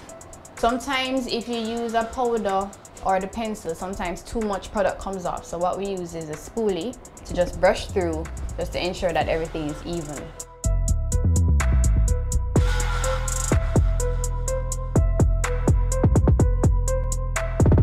After that, we used a flat brush with a concealer, two shades lighter than your complexion, to give a little highlight under the brow and to also clean up, because sometimes we get a little carried away with the line. So we use the angle brush and we move along the bottom line of the brow, and then we blend it out. You can use your finger or a blending brush to just blend out the product. Above the brow is optional. Sometimes I see people out on the road with this white halo above the brow. I don't think that's very attractive. So what I tend to use is foundation, or I use the gel liner at the top with the same angle brush to just fill in accordingly. And we can brush through again with the spoolie. Like I said, if you want a lighter brow, you can use a brow gel, or you can leave it.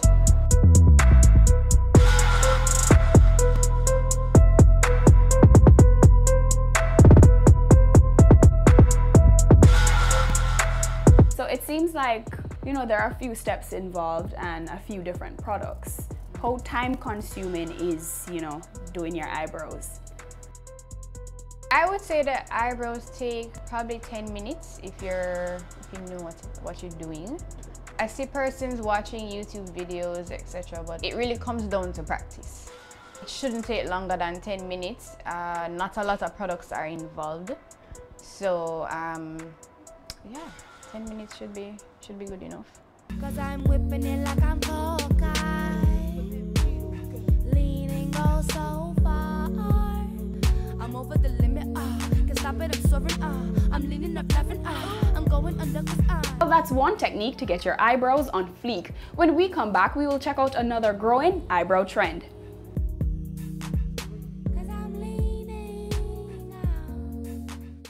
You see island I wear, them are the best thing in the island I swear. Everywhere in the island I hear. Everybody with a eye problem, them a talk about the place name island I wear. Them a say, island I wear. Them a say, island I wear. Everybody with a eye problem, them a talk about island I wear. Island Eyewear offers free eye testing every day, all day, at all locations island-wide. Conditions apply. Island I wear. Everybody with a eye problem, them a talk about island I wear. As the end of the year draws nigh and the celebrations begin, let us add some magic to the festivities with our BATV Christmas mix. Why settle for blah when you can have fa la la la la? 60 advertising spots, 10 cross spots. This $1.6 million package is all yours for only $45,000. Don't wait. Contact our sales team today and take advantage of this incredible offer. Our gift to you. BATV Christmas Mix. Offer valid until December 31, 2018.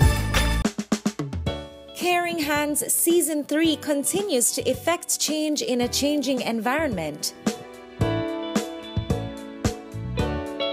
Many of us were raised by grandmothers, right? So, I mean, we know the wisdom that these people have. Going beyond business. The little leaders of today are our leaders of tomorrow. And with the proper education, we'll have very good leadership coming from that. That's Season 3 of Caring Hands, creating change and shaping lives, every Sunday at 5:30 p.m. on Business Access TV. We're taking you beyond our shores, across the region and around the world. Every week, BATV gives you in-depth reporting on the major stories that gripped headlines in the Caribbean and on the international scene.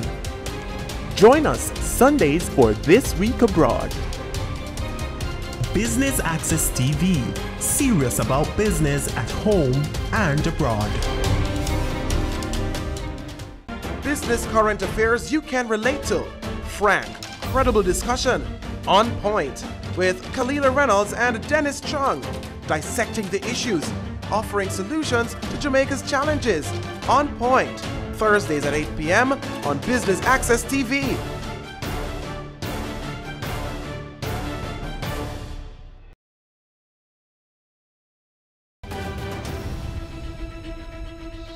On the next episode of Weekend Business Report, selling organs just to get by. The illegal practice is leaving many scarred and broke. That plus company news, the top business stories, and the latest stock market numbers from around the world. That's Weekend Business Report with me, Keneal Gale, this Saturday and Sunday.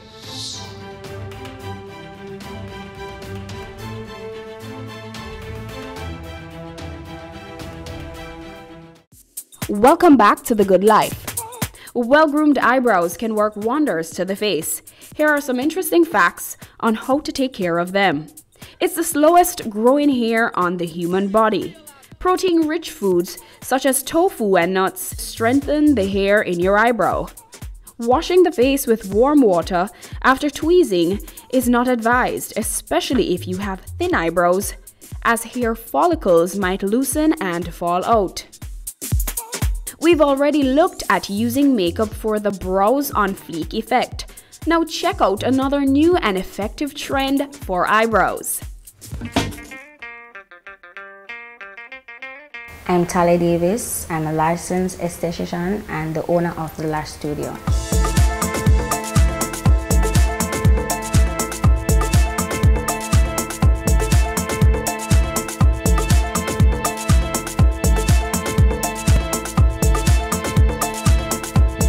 Microblading is the newest trend for eyebrows. It involves using a pen-like device dipped in ink and then stroked into the skin. So you create hair-like strokes into the skin. With the tattoo, the normal tattoo, they use a machine. They just do one thing. It's like one line in the brow. And by the time you're finished, it's like a dark mass on the eyebrow. But with the microblading, it looks so natural. You can't tell which is your hair or which is strokes that were made into the skin. The microblading lasts 12 to 18 months.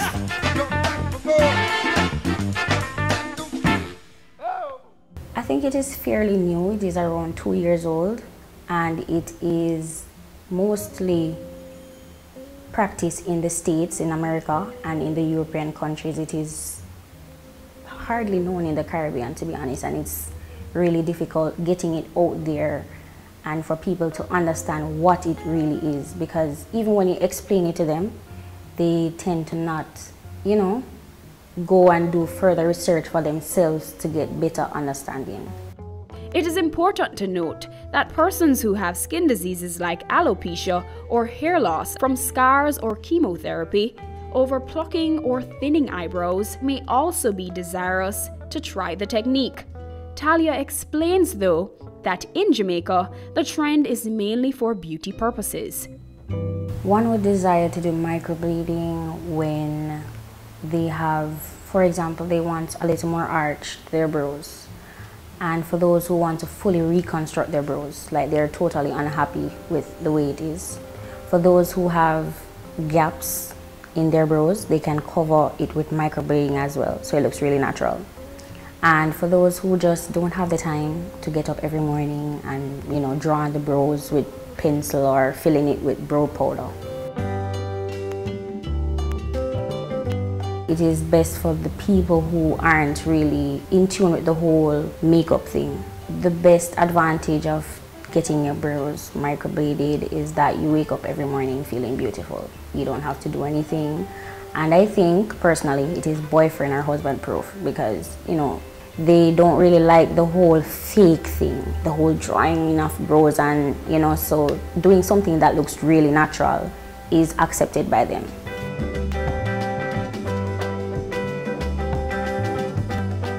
Doing the procedure sometimes it does get a bit painful. Even though the person is numbed at least 30 minutes before the procedure, it will get a little painful for the client. And he or she, you know, they don't want to do it anymore, because I've had a client once who came in and I did like 3 strokes in her brows, and she said that she can't manage it. I'm like, you just need to relax. It's gonna look great because the strokes look so great on her skin already. And she was like, no, she can't do this, and she have to go and check with her dermatologist if it's right for her. And I think having patience is one of the biggest things for me. And then it is having the whole artsy thing. You have to know how to draw the strokes. Like, not everybody, I have seen other microblading pictures and the strokes aren't natural looking. Even though you have the pen and you know that the stroke shouldn't be too long and shouldn't be too short, some people just still don't know how to draw strokes to make them look natural.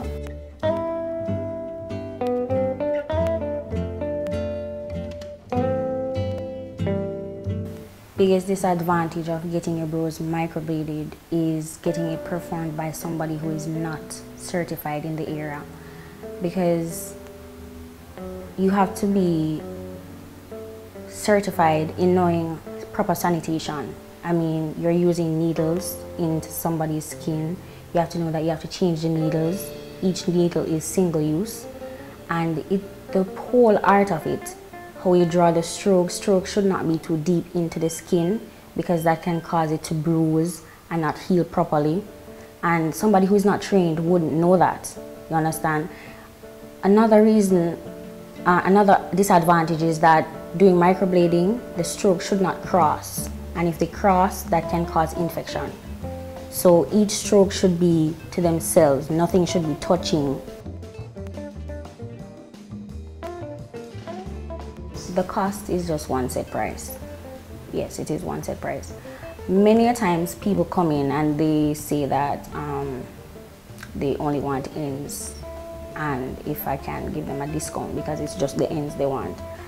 And the answer is going to be no, because it's one set price, and the products itself, the inks and the pens and the numbing cream especially, they're expensive, so I have to just deal with one price.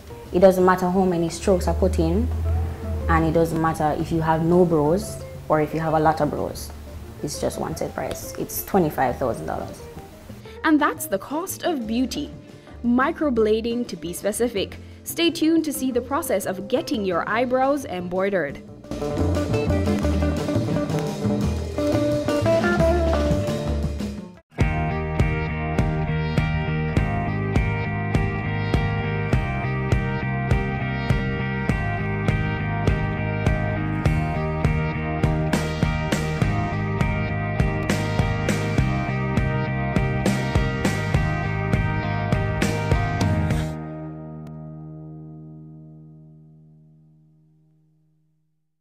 Ready for cable for as little as $100? Ready for no monthly cable bill? Ready for 10 TV channels absolutely free? Then pick up our Ready TV box at authorized stores for $4,500. Hook it up to your TV set, then top it up with Ready Credit for 1, 7, or 30 days. Buy now and get $1,000 free Ready Credit and start watching your favorite shows. Pick it up, hook it up, top it up. Ready TV. Prepaid cable TV when you're ready. Now serving Kingston and St. Catherine. Limited time offer while stocks last. Conditions apply. As the end of the year draws nigh and the celebrations begin, let us add some magic to the festivities with our BATV Christmas mix. Why settle for blah when you can have fa la la la la? 60 advertising spots, 10 cross spots.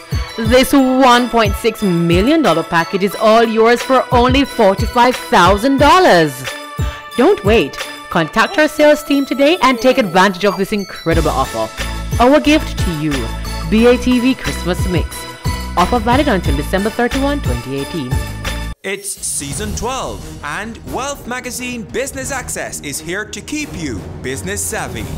With an impressive mix of some of Jamaica's most inspiring business moguls, we continue to keep Jamaica informed, empowered, and ready to dominate. Tune in Sundays at 5 p.m. only on BATV. You're watching Business Access. Business Access. Business Access. Business Access TV. Serious about business.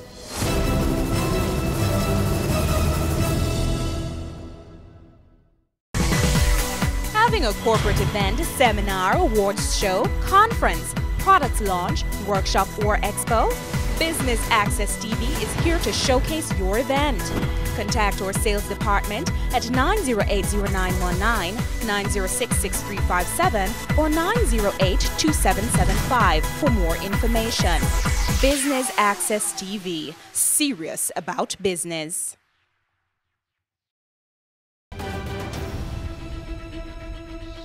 On the next episode of Weekend Business Report, selling organs just to get by. The illegal practice is leaving many scarred and broke. That, plus company news, the top business stories, and the latest stock market numbers from around the world. That's Weekend Business Report with me, Keneal Gale, this Saturday and Sunday.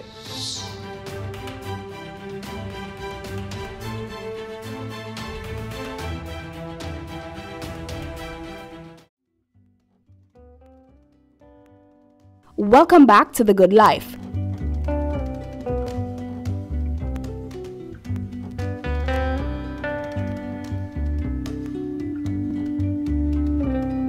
When a person calls for a microblading appointment, I usually do follow-up questions. I ask if they're pregnant, because pregnant ladies are not suitable for this procedure. I ask if they have keloid skin, because keloid skin bruise easily. I usually ask if they're using any blood thinners, example aspirin, because aspirin allows the blood to run more easily. And I usually advise them about the pain that they may feel as well, because it's not guaranteed that you won't feel no pain at all. And I let them know that this is a procedure where the results are semi-permanent and next week it won't go away. So if it's a case where I do the procedure and you don't like it, then you will have to wait at least 6 months before it really starts to fade. Even though I have never done a client and they don't like their brows. All my clients love their brows.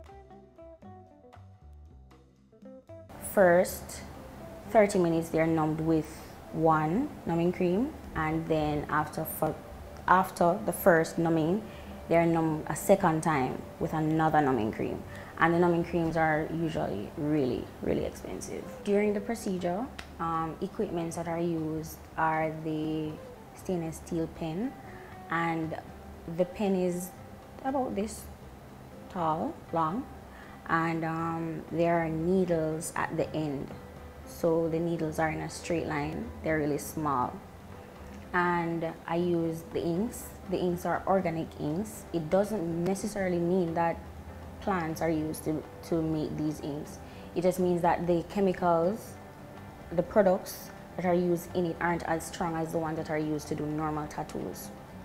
And the ink is one of the reasons why it is not considered to be permanent, because the ink is organic. So after a while it fades, and using the needles, the needle isn't pressed too deeply into the skin, so that is why it fades as well. Now that I've told you a few important things that you need to know about microblading, let's have a look at the procedure.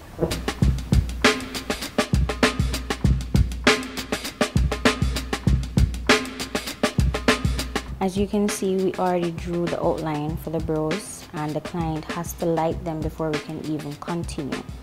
So this is the shape that she says that she likes.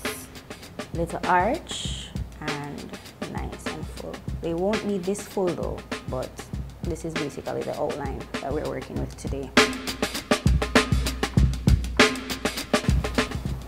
Are you ready, Jody? I'm going to make one stroke, right?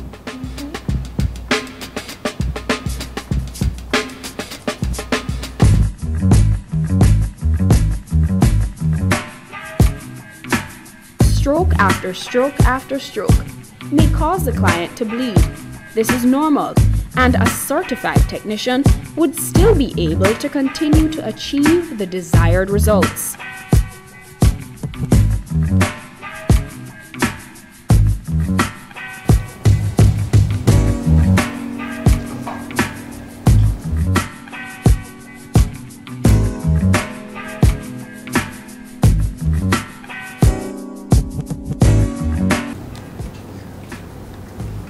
as you can see, these are the strokes that were created in our skin. Natural looking.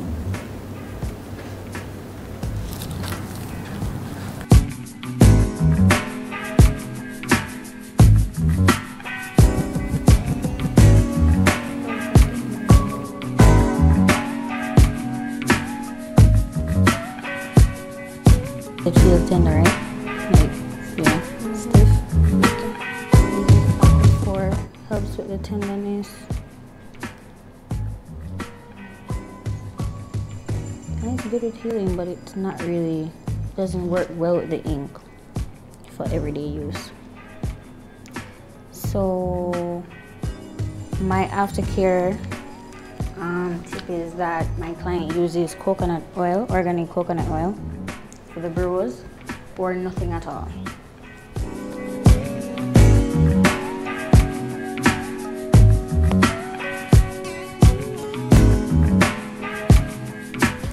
My aftercare tip for my clients is that they try not to pencil their brows until a week later, and to use raw organic coconut oil. The follow-ups are done 4 to 6 weeks later.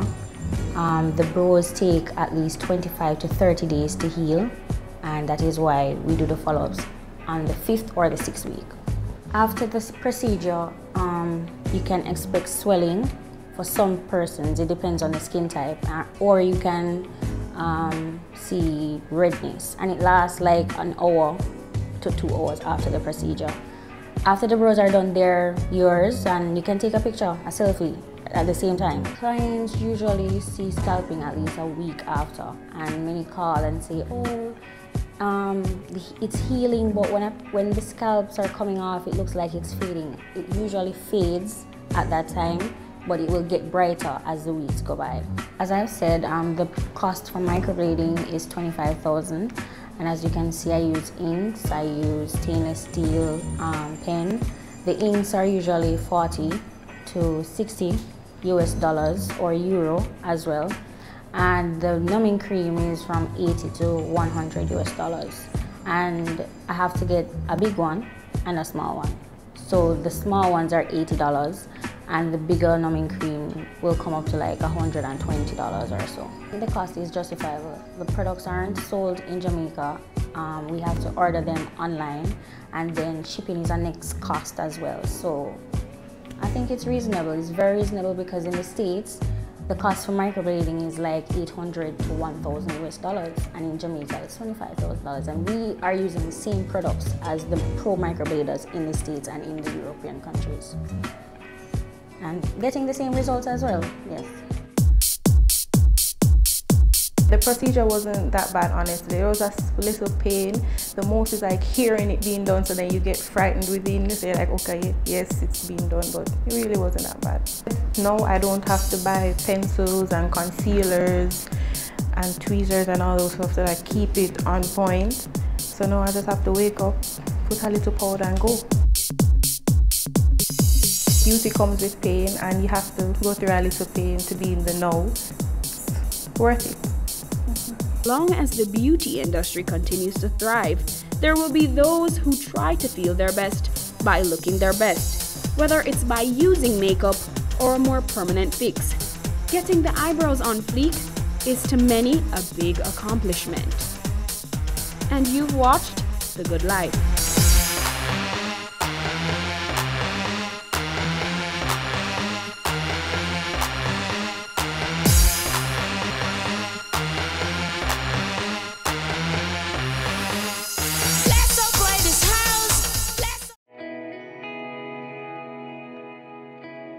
Violence against women is a violation of human rights.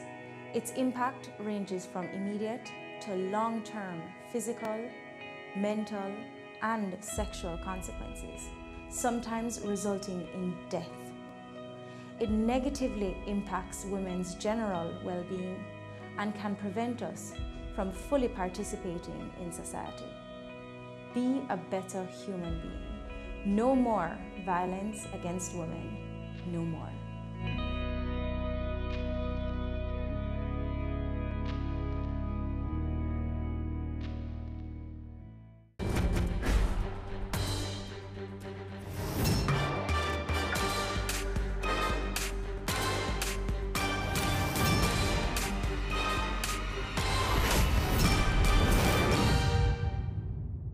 Historically, in Western societies, the focus of genealogy was on the kinship and descent of rulers and nobles, often arguing or demonstrating the legitimacy of claims to wealth and power. Some family trees have been maintained for considerable periods. One such is the family tree of Confucius, which has been maintained for over 2,500 years and is listed in the Guinness Book of World Records as the largest extant family tree. In modern times, genealogy became more widespread, with commoners as well as nobility researching and maintaining their family trees. So we decided to look closer at this field on this episode of Career Moves.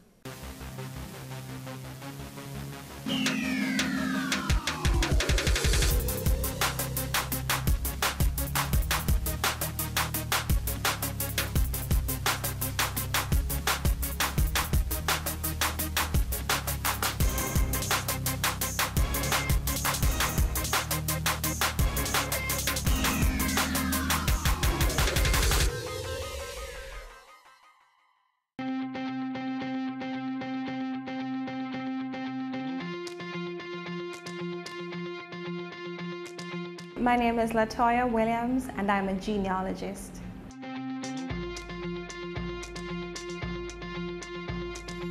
Genealogy is the study of lineage, pedigrees, so to speak. We research family histories all the way back as far as their records, and we use original sourced records or derivative records. Can you trace your family tree? Who are your ancestors? Were they famous? Where did they come from? Well, if you want to know more about your family history, then a genealogist can help. A genealogist is someone who undertakes professional level research for family history. And so that means they research record groups, and there are several types: vital records, immigration records, census records, electoral records, town histories, city directories, and the list goes on. There are several more, but they try to find evidence from this, and they link families throughout the generations. It's said anyone can become a genealogist, so Latoya tells us just how. Generally, anyone can become a genealogist. It doesn't matter if they're young or old. However, a lot of genealogists are older. They've normally amassed many years' experience, partially because they are researching their own family history. But you have a lot of genealogists who are excited by the profession. The preponderance of TV shows and all of these other things have made people more aware of the profession, and they want to enter into it too. So we have a good balance. I actually want to introduce you to your grandfather, Walter Owen. So I've never seen him or know anything about him. It's just amazing. Many genealogists work from home, except if they belong to larger, more established firms, and that's not necessarily the case in Jamaica. Most individuals here are private researchers, but a genealogist is not limited to just their home, because they're required to go out into the field and do research. They visit records office like the RGD. They might visit the family history centers like the LDS Family History Center, the National Library, National Land Agency. They visit subjects out in the field, people who they're searching for. So they might have a pretty much like a hill and gully ride experience when they go out there. I think people choose to become genealogists if they're bitten by the bug, so to speak. You have to have a sense of mystery. You want to solve puzzles, to be a sleuth, so to speak, because genealogy is all about research work, investigative work, and history too. Latoya speaks to how the profession grew on her. I grew up Anglican, and as you know, a feature of the Anglican churches is the graveyards that are right around the property. So we'd play among the graves when we were younger, and I would always look at them and look for the oldest that I could see. Somebody born in 1790 or 1820, and I thought, wow, wonder what it was like for them growing up then. And so from a very young age, even before I knew myself, I had that mystery, that wonder, that awe about people who died and their lives. I wanted to explore this a little bit more. I think when I was about 10 to 13, I had an impression that, and I know it's funny, but I thought I was an African princess, somebody who had royal lineage, and I said, you know what, I'd love to be able to find that out.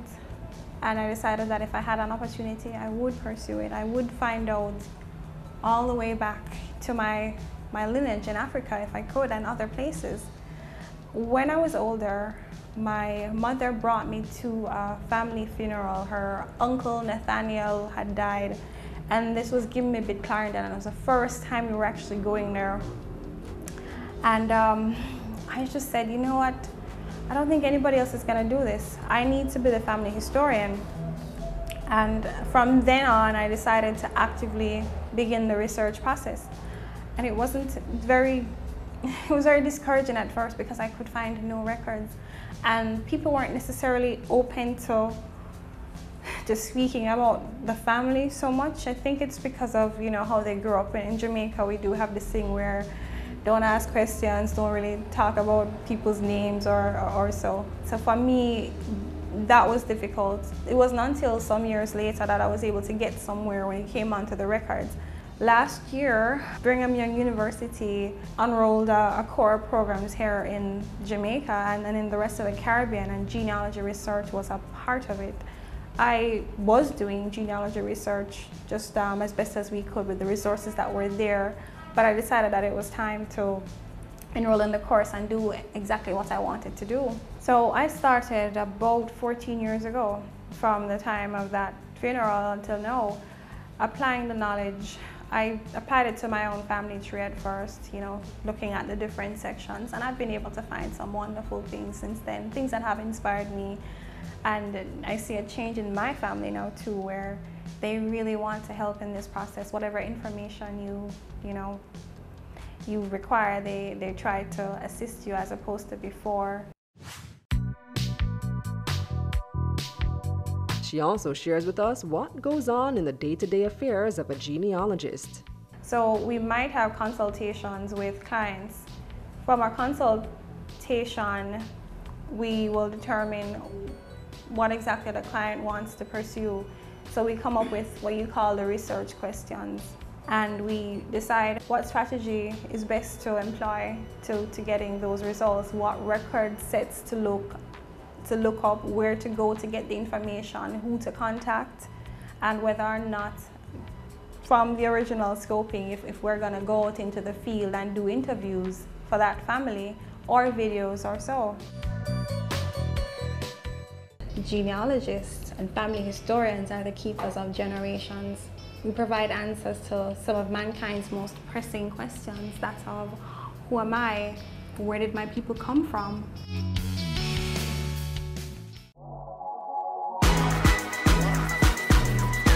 The Good Life, your trusted source for useful health and wellness information, lifestyle tips for the mind, body, and soul.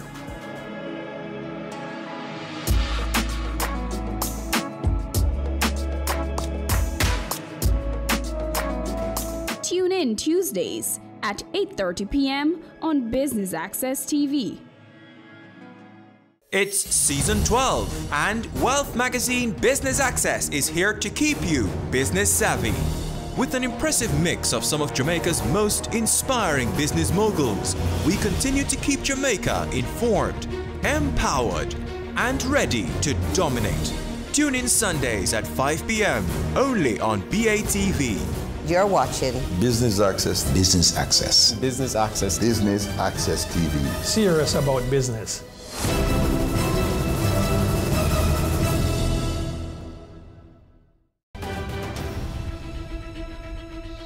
On the next episode of Weekend Business Report, selling organs just to get by. The illegal practice is leaving many scarred and broke. That plus company news, the top business stories, and the latest stock market numbers from around the world. That's Weekend Business Report with me, Keneal Gale, this Saturday and Sunday.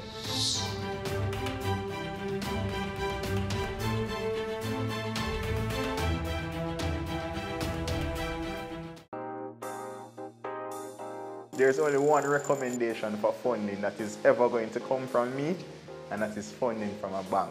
This is the cost to build, and it includes every nail and screw for the building. Our motto is building communities, building a nation. Get in the know with the world of real estate with Business Access TV's Home Sweet Home, Sundays at 4:30 p.m.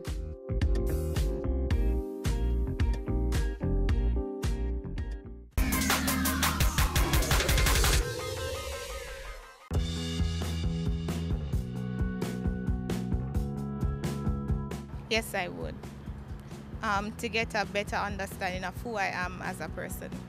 Yes, I would, because actually it helps us to get closer to our families, and actually when you go to like the family center, it helps us to know the history of our families.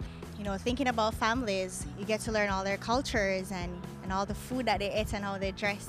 You know, someday I want to have a family and I'll be able to share with my family all these details of my past family life. Of course, family history is wonderful. You get to learn more about family, because family is so important. Without family, who are we? Most definitely. I knew I had a sister who passed before I was born. But the first time I saw her name in a document just excited me, and I made a connection with her right then and there. It really makes a lot of sense when you understand, you know, where you came from, when you understand, you know, a little bit more about your ancestors. Sometimes you may find that, you know, you have things in common with them. You know, that's why I love learning about them, because it just makes sense.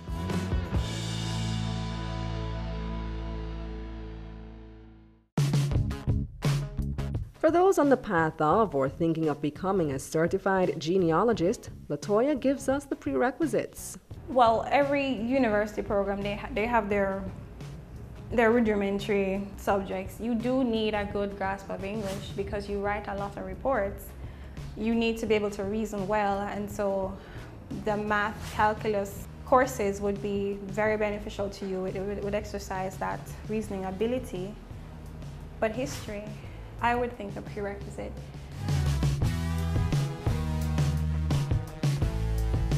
Though in the course they would teach you about whatever type of history you're looking at. So if you're doing German records, you're going to go into German history. Part of the course is you finding information along the way to assist you to complete the case studies.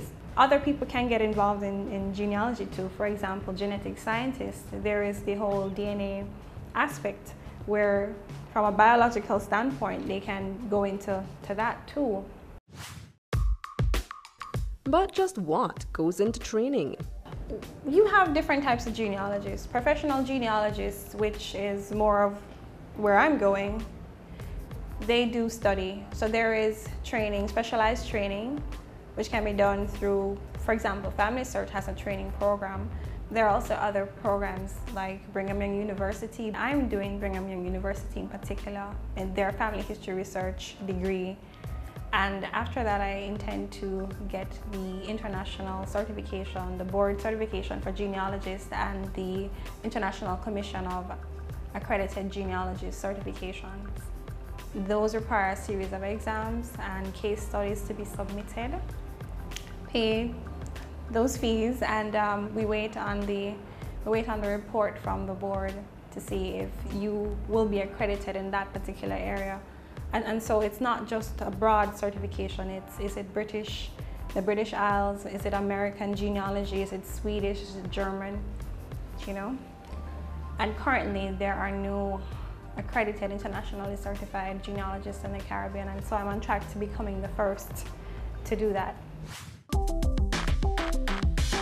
What goes on in training? It is a lot of reading. It is a lot of work.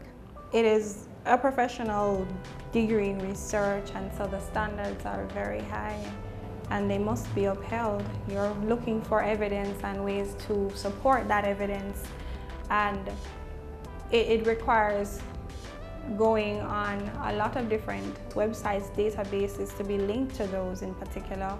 And we're talking during the course of 1 week of study, you might have to visit 20 different sites, pages, to just go through the topic, because how do you do census records and in particular, and they might not be focused on the Caribbean, they might be focused on the US, and all the different states have, you know, different requirements. So in this training, it's for a worldwide program. It's not just limited to Jamaica. In fact, it's not specific to it. You will have to further do research and apply it here. I'm currently enrolled in the Brigham Young University, Idaho Family History Research program. I'm doing an applied associate of science, and it's 60 credits. It takes between 2 to 3 years to complete. I'm currently doing it online, but part of the course requires you to do residency.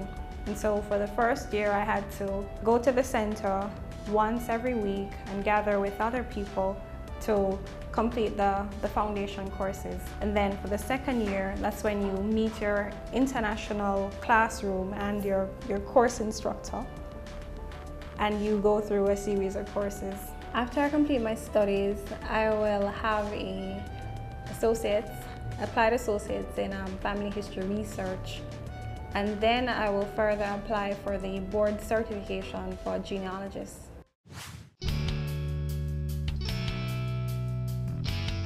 Latoya says there aren't many universities offering programs for the genealogical studies. For the most part, it's Boston University that has a program, a certificate program, and Brigham Young University, they're pretty much the leaders in providing this. This is why, for the most part, genealogists seek board certification or other commission training. Apart from digging up the past, what other purpose do they serve? I think historians are the keepers of records. I think genealogists and family historians are the keepers of generations. We provide a link between families from the earliest of times to now. We provide answers to some of mankind's most pressing questions. That's of, who am I? Where did my people come from? And what are their stories? And especially for people of Caribbean descent, we are detached in a sense from our motherlands, and it's not just for those of African ancestry, but Chinese and Indian. We came here through difficult migrations or forced migrations, and we want a sense of ancestral pride.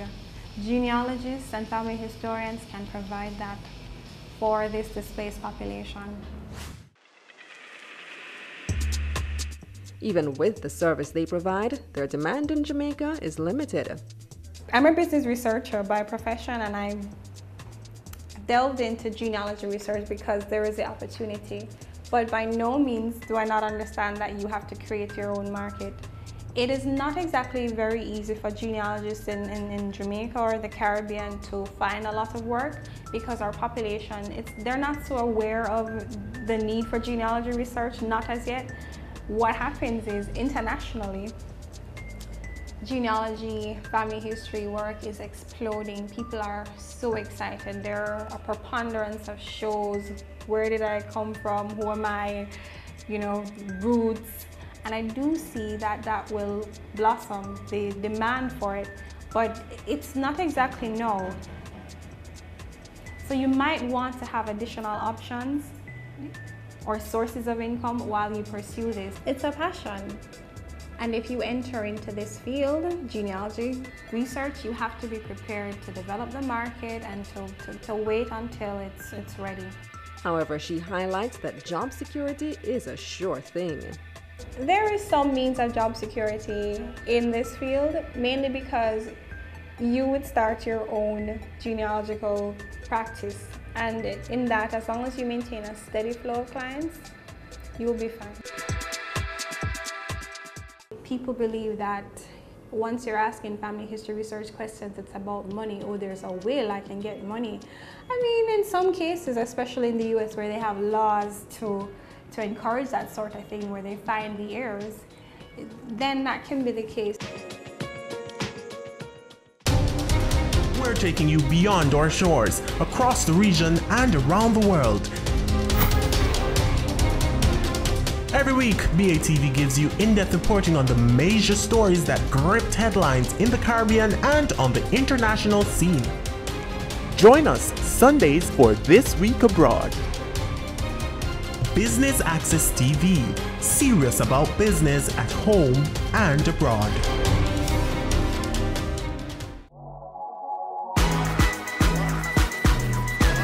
The Good Life, your trusted source for useful health and wellness information, lifestyle tips for the mind, body, and soul.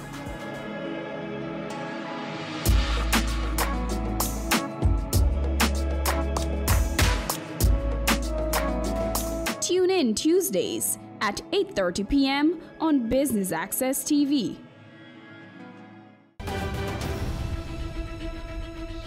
On the next episode of Weekend Business Report, selling organs just to get by. The illegal practice is leaving many scarred and broke. That plus company news, the top business stories, and the latest stock market numbers from around the world. That's Weekend Business Report with me, Keneal Gale, this Saturday and Sunday.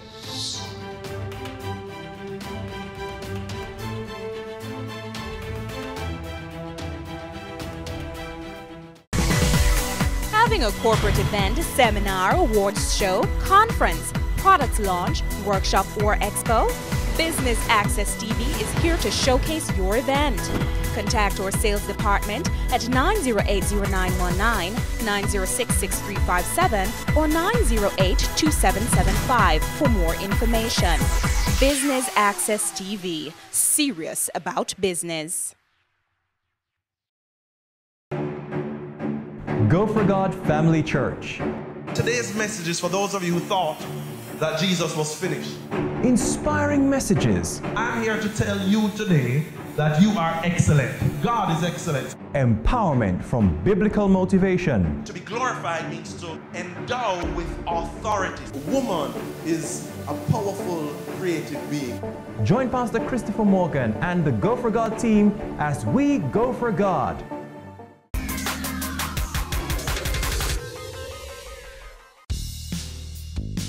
The skills are many, and each genealogist may have their own, but Latoya shares a few she sees as important. A genealogist needs to be sharp, literally have above average reasoning, because you are solving decades old, hundreds of years old mysteries, and you're not doing it with perfect information at all.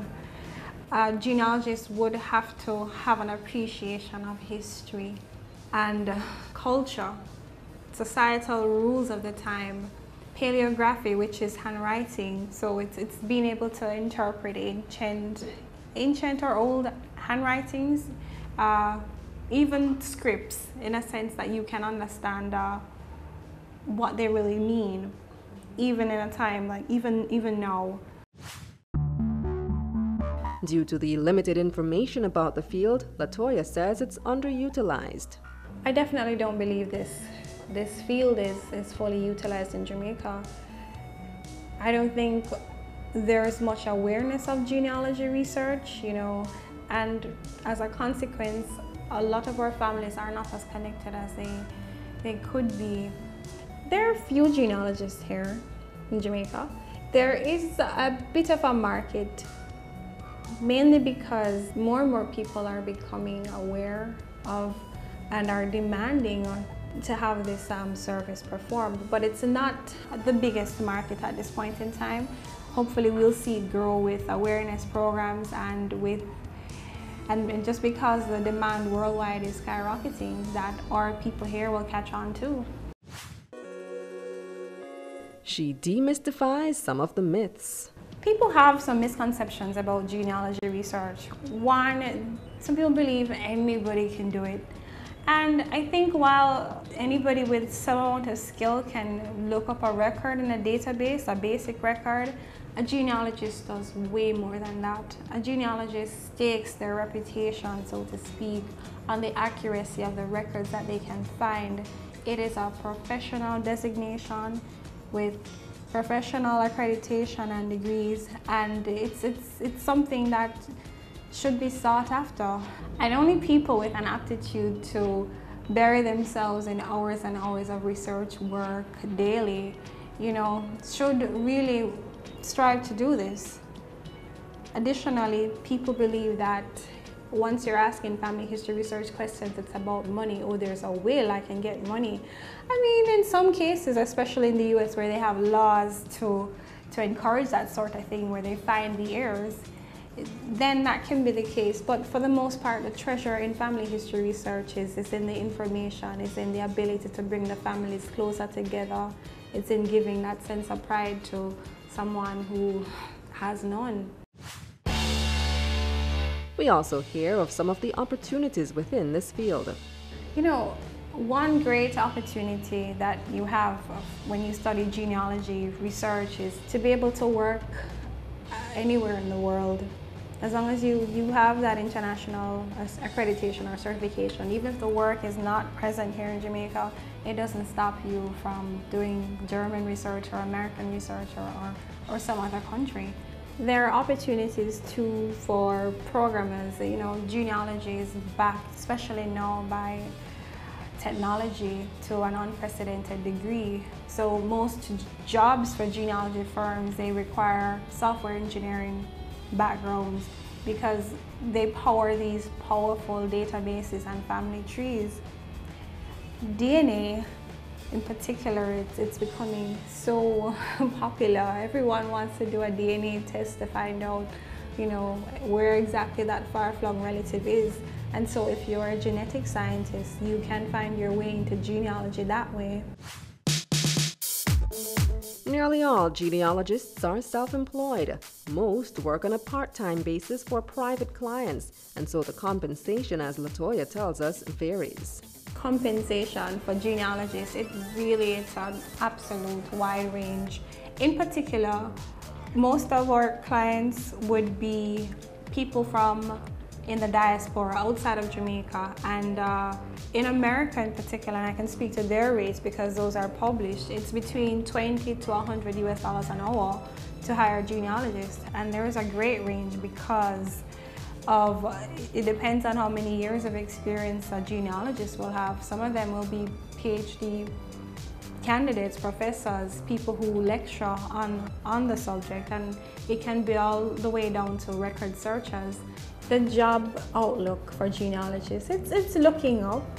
Here in Jamaica, it's probably a little slower than other professions. But if you do study this, you should have an eye to not just work here, but to work even remotely abroad. If you're still wondering about your roots and have a desired interest, you may gain something from Latoya's advice. If you have a passion for history and family history, then this might be the profession for you. Utilize your skills, you know, in other areas. You might have studied something else in university and you want to find a creative way to utilize those skills, be it in software development, history or library science. You know, there are areas in genealogy that you can look at, and don't just do it casually. Start there, but pursue some certification so that you might be able to keep up the standard within the profession.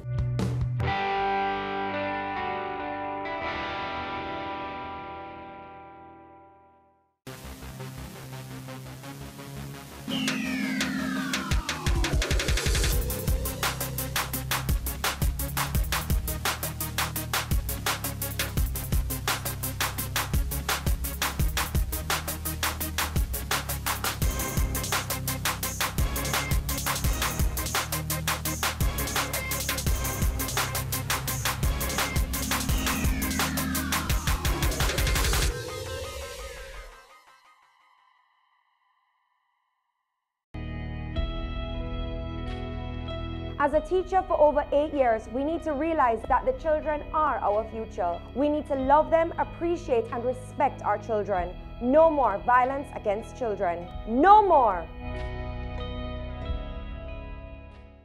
They say it takes a village to raise a child, but the world will one day need the leadership of that child. The time you spend with your child matters. It stimulates their minds and shapes the way they act. Talk with your children. Help them to better understand the world around them and to value what is truly precious. Above all, the most valuable gift you can give them is love.